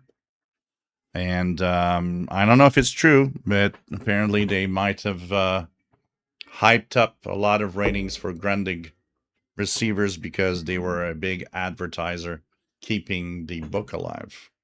And if that's true, well, it's sad. It's sad, but yeah, that's the thing. RJ Dakota, I like the DX160 a lot. When I used it on SSB, I had to leave it sit for 15 minutes, so before it would settle. But I still enjoyed it. It was my the flavor of the day. Yep, yep, absolutely. DH1 AO says my receiver in the mid 80s was a Kenwood R1000, and I spent many hours listening to it. The digital frequency display was so good. Yeah, yeah, man. Back in the day, frequency display was wow. You've hit gold. If your radio had a frequency display, a digital frequency display, man, that was hot. Now finally you can tune a frequency and know if it's there, you know? Shane says I started in shortwave listening in Oregon. Never heard a pirate until I moved to Missouri. I was so excited when I heard my first one. So much fun that night. Yep. I remember my first one was for some reason I don't remember where. It was actually in advanced. It was everywhere in like the different club magazines and the bulletins and so on. And it was Radio Piranha International that was broadcasting from Brazil to North America. And they had announced like several weeks in advance. Um, and I tuned. I didn't believe I would hear it, and I heard it. And I was like, oh, God, I'm hearing that pirate from Brazil. And I actually have a QSL card from them. That was my first pirate, actually. I didn't even know pirate activity existed back then. RJ Dakota moved to a Panasonic RF2200, which we sold in our own store, which I had a discount in. That's good. Chris, I had a crappy pocket radio with shortwave as a kid, but could listen to lots of shortwave stations those days at night time. Yeah, those days, the radio was crappy. You still heard stations. Tropimelis, nice to have you here from the Netherlands. John Beckham, yeah, crystal quartz tuning. Absolutely. It was not even a PLL driven radio. It still had drift because the phase lock loop was only kept for the real expensive stuff. A phase lock loop was new back then. Hey, so whoever invented the phase lock loop, I love you. I don't know if still alive. I don't know if he's still alive or whatever, or she. I don't know. DJ Craze. I have my DX440, then I found another one somewhere, and I have two. Cool. I always found that radio to be a nice looking radio, the X440. My WX50, I remember moving the dial to the approximate place with the DX160 with the Kenwood R5000. I went to the correct frequency immediately. Yeah, yeah. I was a little off with that at first because it was like, wow, now it's like it's almost like I was used to like we're gonna tune very slowly and I'm gonna get radio RSA, must be real close here, and listening to the interval signals, trying to, oh, here it is, here's radio RSA, it's like there was this excitement. I was like, oh, I got it now. It's like then it was like, yeah, 9605. Oh, look at that, it's there. It was almost like it was too easy. CJ Craze says I have the same Panasonic RF2200. Free to choose. Well, we have Wolverine on 6965. Very strong.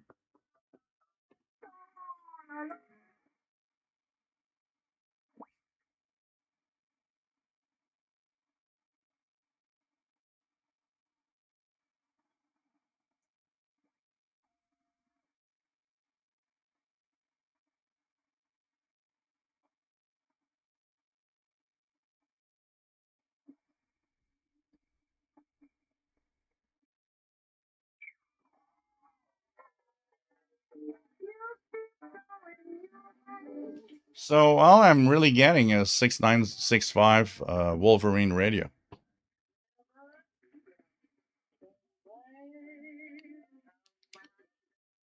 Oh man. Panasonic was one of the first companies to use PLL.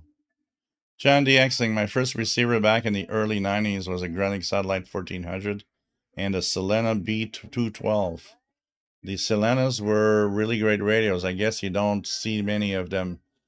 I've never seen that brand here in North America, but I've heard of the name brand. I've never seen anything like that in North America.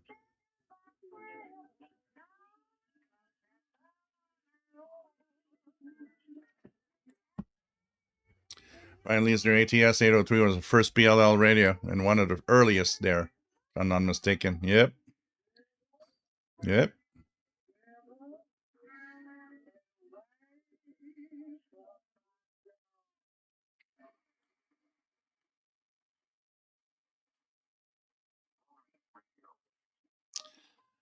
Radio host says there's something about tuning through a Texan R9700DX analog dial that brings me back to the old days, similar to the Radio Shack shortwave. Yeah, because you're going, if you had one of those analog radios, it's like it feels like it, You're tuning and trying to find whatever station and so on. Dave says, spoiled. Started with a Nikon R70 in the mid 80s. First portable was an XH Data D808. So you never knew an analog. DJ Crazy, remember people used to say kilocycles sometimes instead of kilohertz? Yep, kilocycles. Others would give out meters instead of frequencies. Yep, that was a popular thing back in the day. The meter bands and the kilocycles, the megacycles. That was something, definitely. So hey guys, 4 hours and 7 minutes. I'm hungry and I've got a few things to do. So I want to thank you all for being here today. It was a lot of fun. And I really enjoy having you here. Thanks for all of those that did a donation through the day. It was much appreciated also. Love you all. I want you guys to stay safe. John Carney's, nice to have you here. And it was a lot of fun to be here. John Beckham, you remember the magazine Radio TV Experimenter? Yeah, rings a bell. Rings a bell. They're on World Radio History. If you go on worldradiohistory.com, you'll get all of those. They are there. So, yep. So, hey, don't worry, old radios. At least you're there. That's the important thing. You stay safe. So take care, guys. Remember next Sunday. Okay? It's not Saturday next week. It's Sunday at 20 hours Universal Time because I have the Ukrainian Festival on Saturday. So Sunday, 20 hours Universal Time next week. Take care, everybody. Love you all. Want you guys to stay safe. And we'll see each other next week for another shortwave fun. Take care, guys.